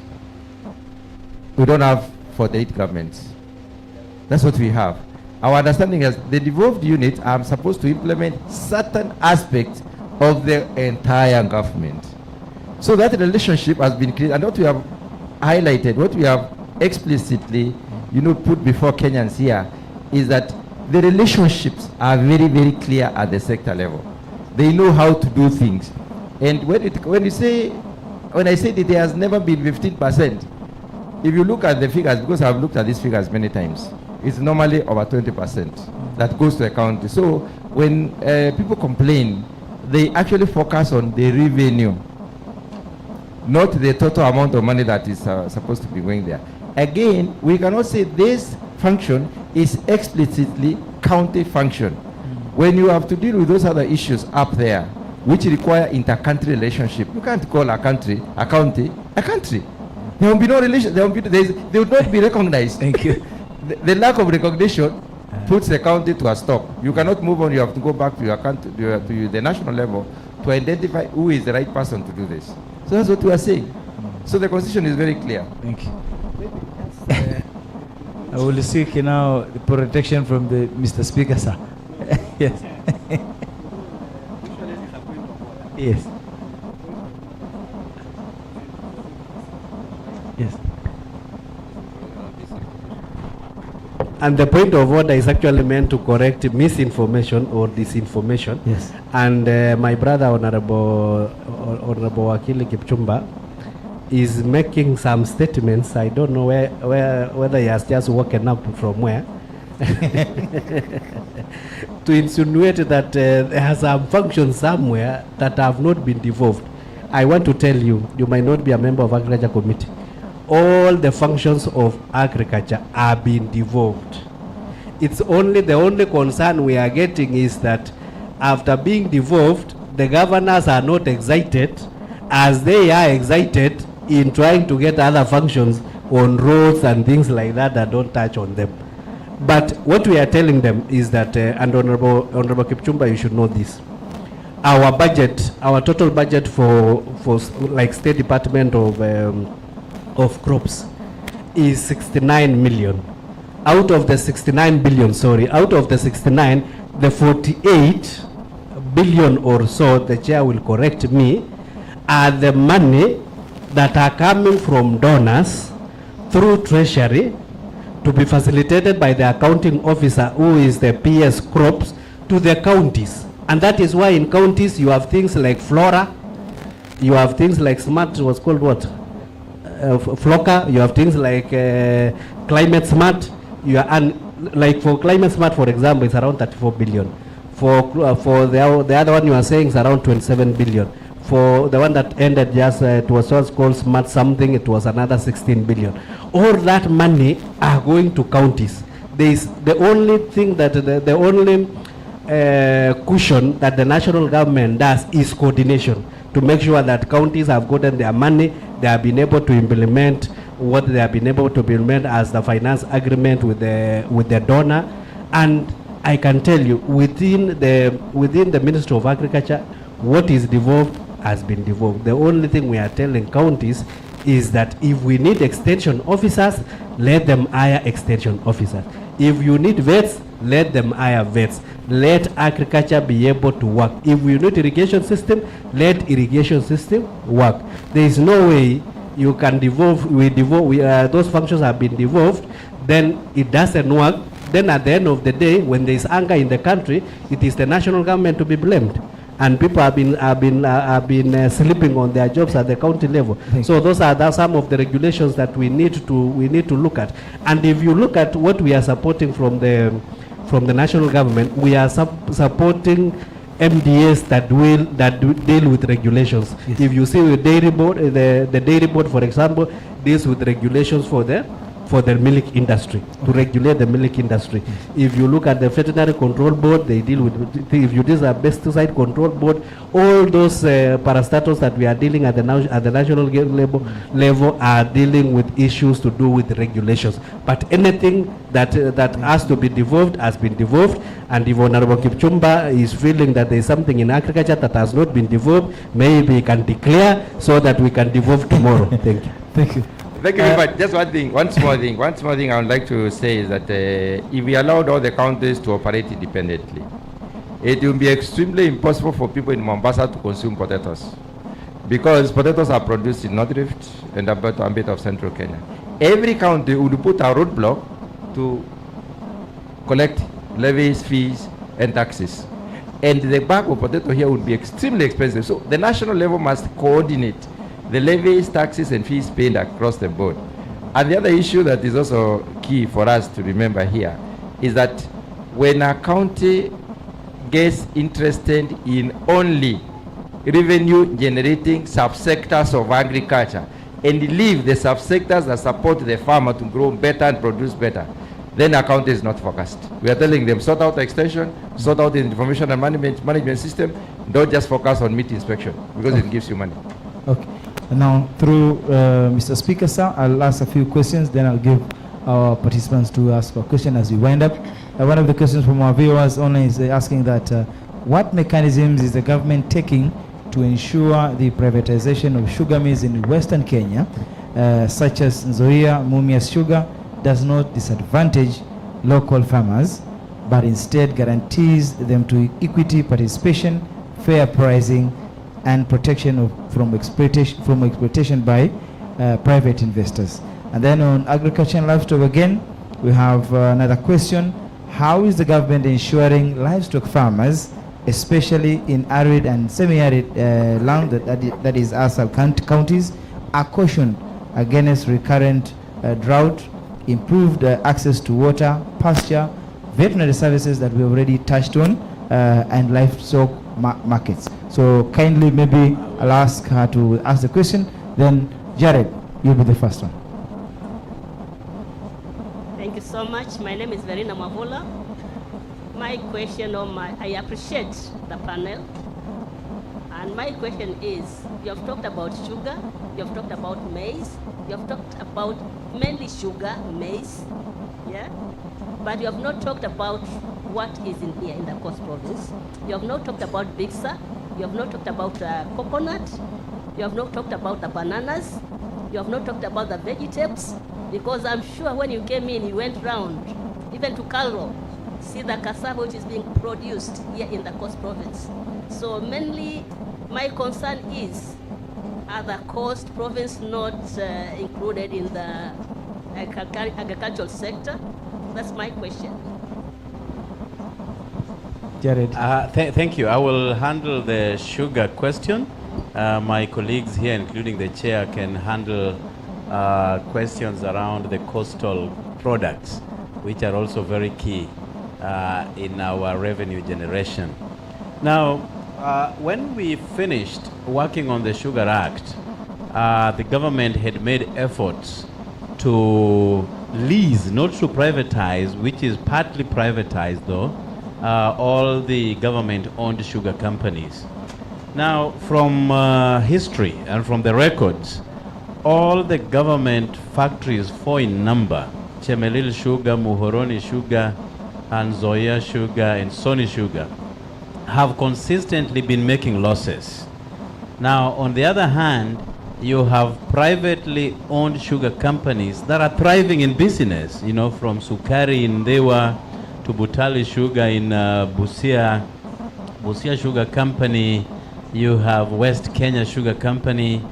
All these companies are consistently making profits when government-owned sugar companies are making losses. Of course, we have to recognize that all the government-owned sugar companies are relying on machinery that has existed since the 50s. So the crushing capacity is compromised, the issues of pilferages are also there, and they are not aligned to the modern ways of crushing, modern ways of planting sugarcane, and all those. So it was in the interest of government to offload the management of these companies and pass them over to the private sector.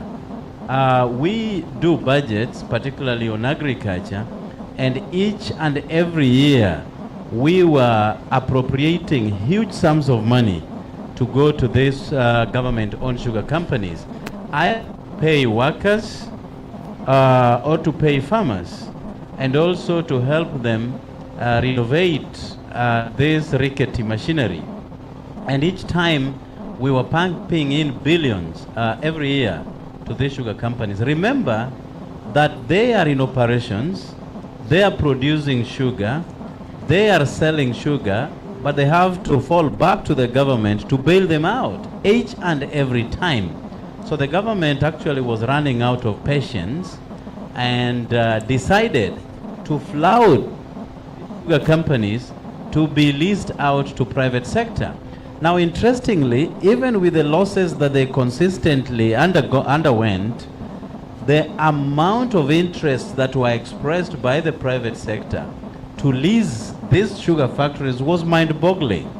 Now, these factories that are resources, but the private sector was more interested in buying them so that they can professionally run them just like other private mills are being run.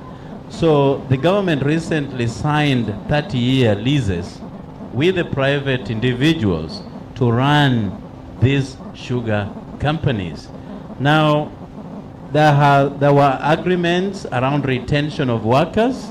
There were agreements around new registration of these sugar companies, agreements around paying farmers arrears, so that there is continuity. And again, the government, using the laws that we have already established, was going to focus more on putting more arable land to sugarcane production. So in that chain, there were agreements with the private sector that are now running the sugar companies and the national government, including the county governments, because these factories are actually standing on counties, to be able to have a smooth transition and continuity of production, but paying more attention to retention of employees. And even those who for one reason or another will be offloaded, they will be paid their gratuity and no one will be left behind in the transition journey. So a lot has been put by the national government in the sugar industry, and we hope and believe that this will align our sugar sector to the mandate of the agriculture industry. Interestingly, even as these government factories were undergoing losses, there are 4 new factories that are being built in Kenya. So that then tells you that sugar is white gold, only that the government did not have the right managers and the right board of directors to spearhead the revolution around the sugar sector. And I thank you. Yeah. Okay, let me just add one thing that Honorable Okello, what he has been saying, and because we were together in the process of advising the process of leasing, the government resorted to leasing because privatization was dissuasive, especially when it comes to advantaging the local communities. If the government went through the privatization, it means the factor of land would have come in. The ownership of land is community linked, in the sense that members of that community ceded land to have the factory established and the nucleus production unit around the factory. And that could not be dealt out because land could not be transferred to private individuals. That's number one. Number two, there are some attendant obligations that needed to be paid. So these obligations have been factored in. The government has offsetted what it is possible and gone on to pay. To give government time to pay off whatever is remaining, the issue of leasing was also taken up. Now, when it comes to advantaging the people, the most important thing is for the sugar growers, are they getting timely payment? That's it. Because a farmer will need money when they have gone to the farm to produce sugarcane for over 2 years, they need to be paid their money. Secondly, are they getting value for their production? Because you can get money, but it is still not enough.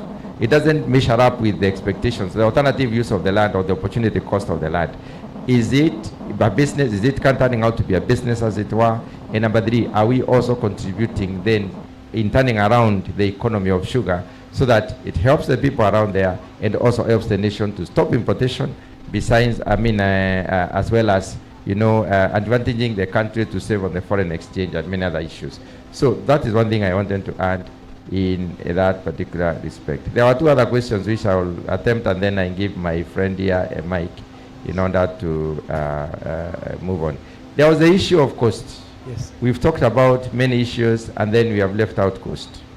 Let me say that when we speak for Kenya, and we speak Kenya. We don't speak regional. We are talking about production areas. And I remember I mentioned the banana, and the banana is already part of what we've been discussing here. We may not have mentioned explicitly the issue of Bixa, the issue of coconut, the issue of cashew nuts, the issue of sisal, and so on, so that we may articulate the cost. First of all, we are in an international show context.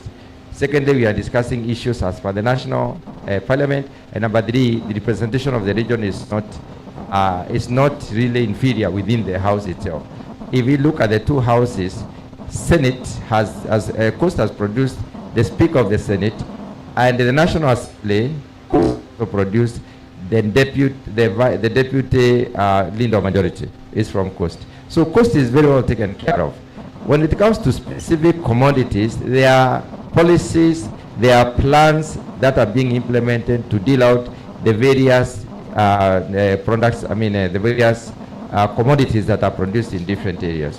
I know there is a lot of effort within AFA to turn around the seed and the nut industry. When the seed and nut industry is turned around, it means cost benefits a great deal. We've also been discussing sugar. Coast is not left out of sugar because we know there is a large sugar production belt in the coastal region in Kwale. We have visited it as members of the committee, and we've been able to discuss at very close range with the producers of sugar in those areas, and even the processors that agreed on a way forward. So it is not really premised to leave out this particular important region in the discussions, because we haven't discussed everything, and we have contextualized our issues on the higher level, combination. Now, the second issue question that has brought about is whether the government, how is the government protecting the livestock farmers in those areas? How do we support the livestock farmers so that they are not exposed unnecessarily to adversities? The theme of this show is promoting climate smart agriculture and the trade for sustainable growth and development, economic growth. When we talk about climate smart agriculture, we are talking about being specific in what to produce where, and then not disturbing the soil a lot, and then reducing the carbon emission into the atmosphere, and not just carbon or the greenhouse gas emission.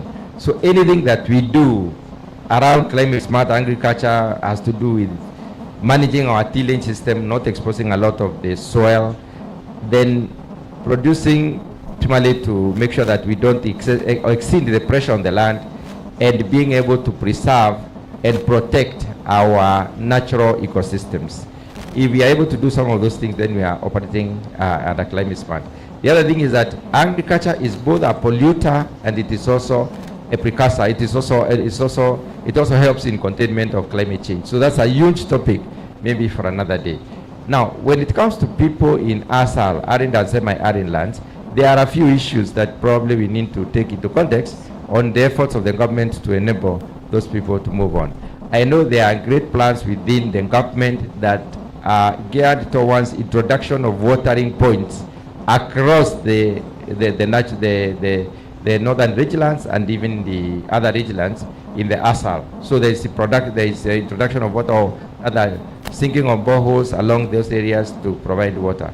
We also have initiatives, and I've seen this as an issue that I don't know the extent to which it has been implemented because it's not in agriculture, of coming up with clusters of production where farmers are able to concentrate their animals in certain areas.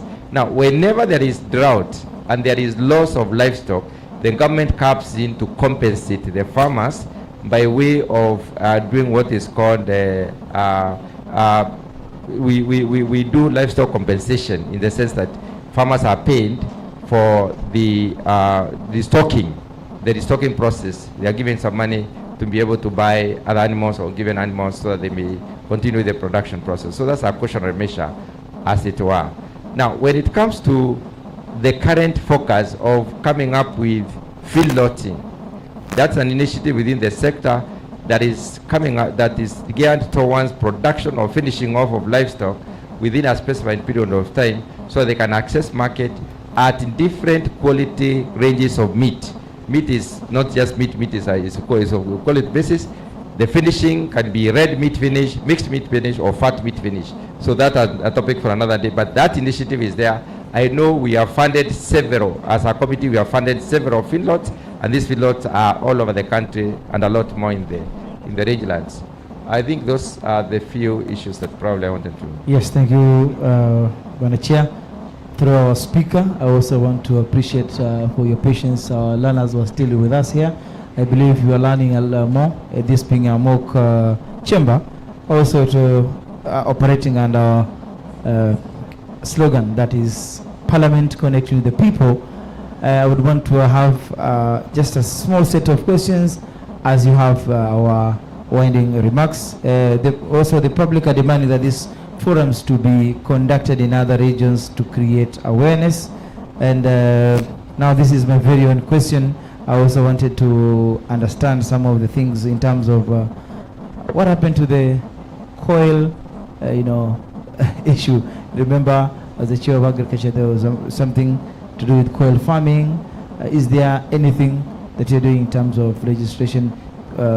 People coming with some of agricultural, initiatives that are not legit. You can add that with your closing remarks. Kindly. Okay, thank you very much. I know there was this very emotive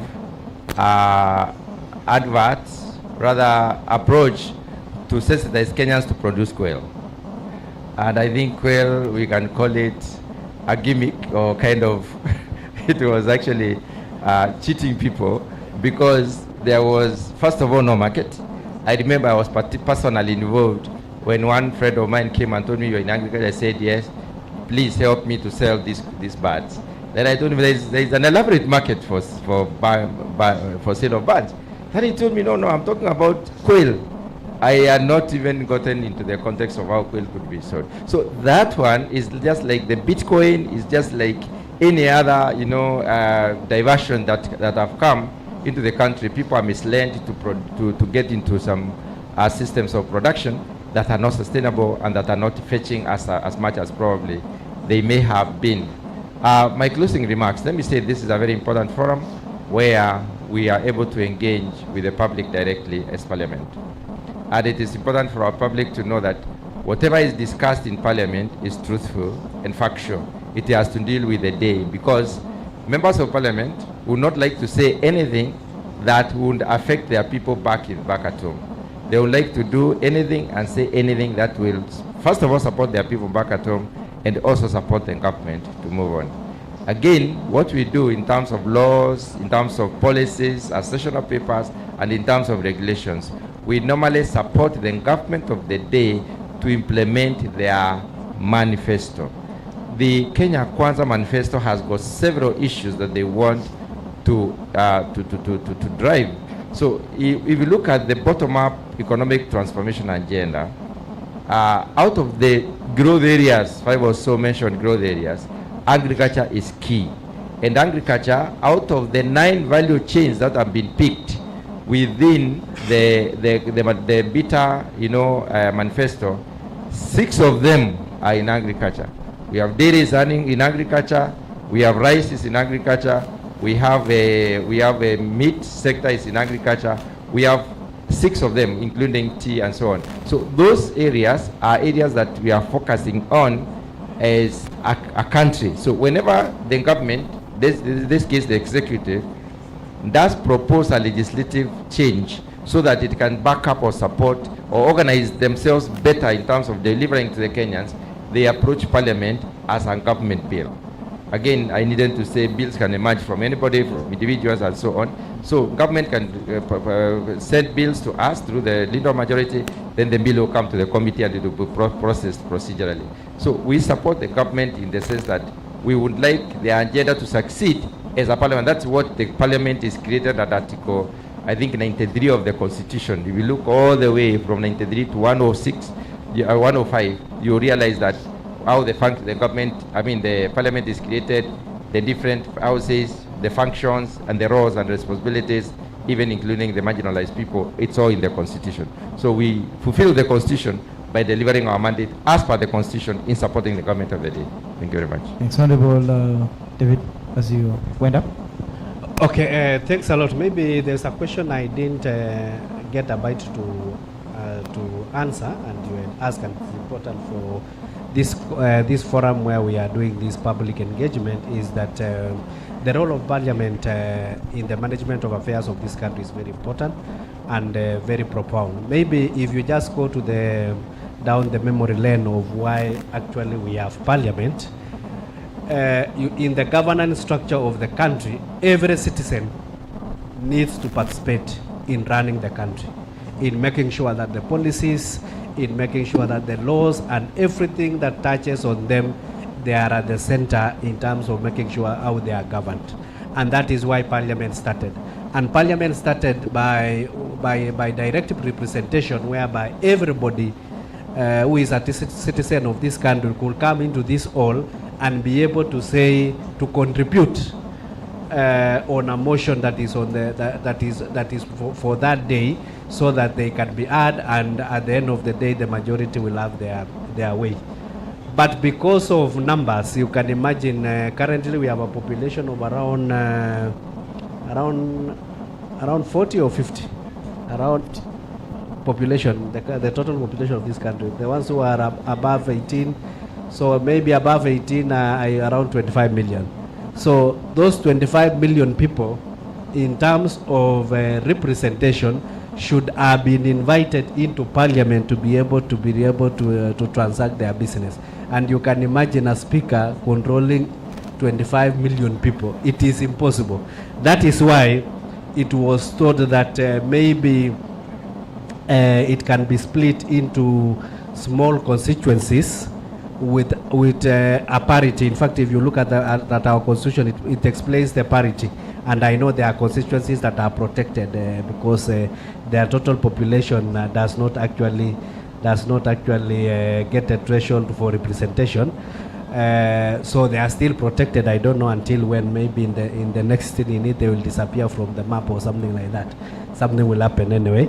So, given that it was not possible for all Kenyans to go into a hall and be able to say their views, they are now split into constituencies, and those constituencies are able to elect their member.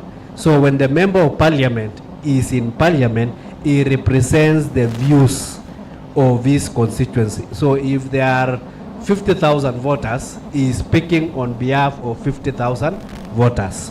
And in that case, he is representing those 50,000 voters in his constituency. He is doing oversight on behalf of the 50,000 registered voters. He is also doing legislation on behalf of his constituents, and is also doing budget making process on behalf. All the things that are done in Parliament are done on behalf. That is why within the preamble of the Constitution, the first article, it is very important that the people are supreme, and that supremacy can be exercised either directly, and they exercise that directly during voting, and or indirectly through their elected representative. So when your member of Parliament is in Parliament, he is speaking, he is representing, he is legislating, he is oversighting, he is passing the budget and all manner of bills on behalf of the people of that constituency who have attained the age of 40. Thank you. Honorable Timothy, as you wind up. Thank you. Now, there is a French philosopher who is normally referred to as the father of separation of powers, who say that for a functional country, there must be separation of powers. There must be judiciary, the executive, and the legislature. And in my opinion, the legislature is the heart of a nation. If it fails, then the country fails. So as Parliament, we have tried our very best to legislate, to oversight, and to represent the people of Kenya at the floor of the House.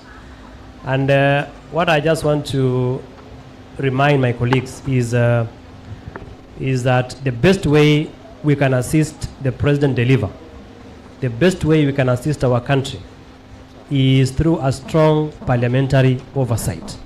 If Parliament oversights the executive without any fear of contradiction, without any fear, then we shall ensure that the laws we pass in the House are fully implemented and the people shall get value for money for whatever happens at the floor of the House, because it's Parliament that questions the executive, it's Parliament that checks all other arms of government to ensure that there is transparency in any undertaking by a government. So this is a forum, I believe that this outreach forum shall reach all the 47 county governments that we have in this country. It is, we propose that we have dummy assemblies like this at every county headquarters, so that our students, our people can appreciate what Parliament does for and on behalf of the country. Thank you. Jared Okello will have the last word. I thank you. Through the Mr. Speaker, sir. Yes. And you, Francis Mutalaki. Thank you.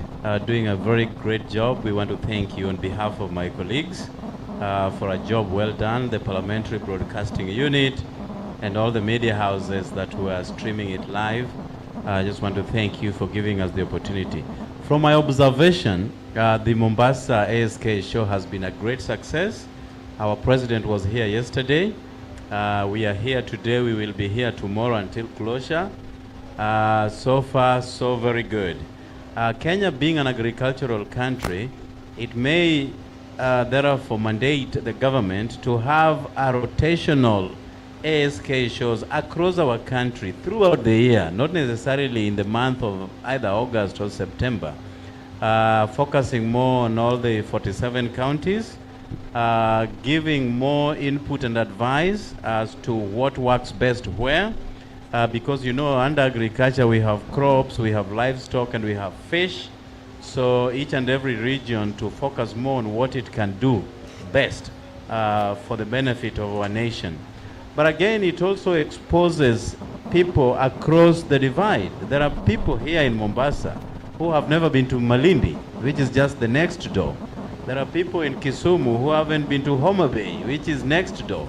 So these kinds of exchanges across our nation would help us appreciate our diversity as a nation, help us build better, so that we can leverage on all the benefits accruing from matters agriculture. Once again, thank you. Thank you. For spearheading. Thank you so much, Honorable Jared Okello, and fellow members of Parliament for finding time to stay with us. I believe at this juncture I would want to wind up, but also I want to say thank you to the Parliamentary Service Commission led by the chair for organizing this, and also I'd like to thank the clerks for the two parliaments, the Senate and the National Assembly, also for agreeing also to make this a success. And I also want to say thank you for members of Parliament led by the Chair of Agriculture for finding time, and more importantly also our learners who have been here with us all through, and we'll also, just to mention, later we'll also have another debate, so stay tuned. And for those learners who will be coming here to score it out between Nyali and Ganjoni, watch out, these are our future leaders. And thank you so much. I also want to mention that yesterday the Parliament also won an award, which you can see at the back there. So a round of applause for the Parliament. I also want to appreciate the task force for parliamentary outreach. We thank you and every person that has made this a success. There are men and women who have been walking around, sleeping around here, and making sure that everything is a success. From me, my name is Francis Mtalaki. I would want to say thank you and see you next time. And I hope whatever we have discussed here in terms of outreach are going to be implemented. Many thanks. Asanteni sana.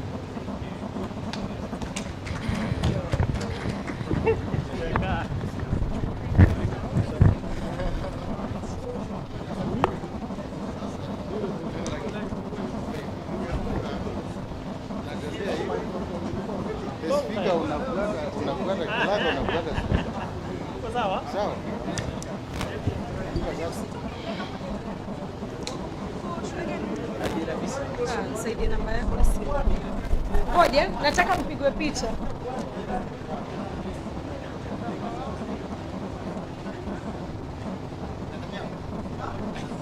Unapata? Wewe ni mlefti? Moja ama zote mbili.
Huyo hapa ulizi. Angalia. Huyo ulikuwa live. Za juu.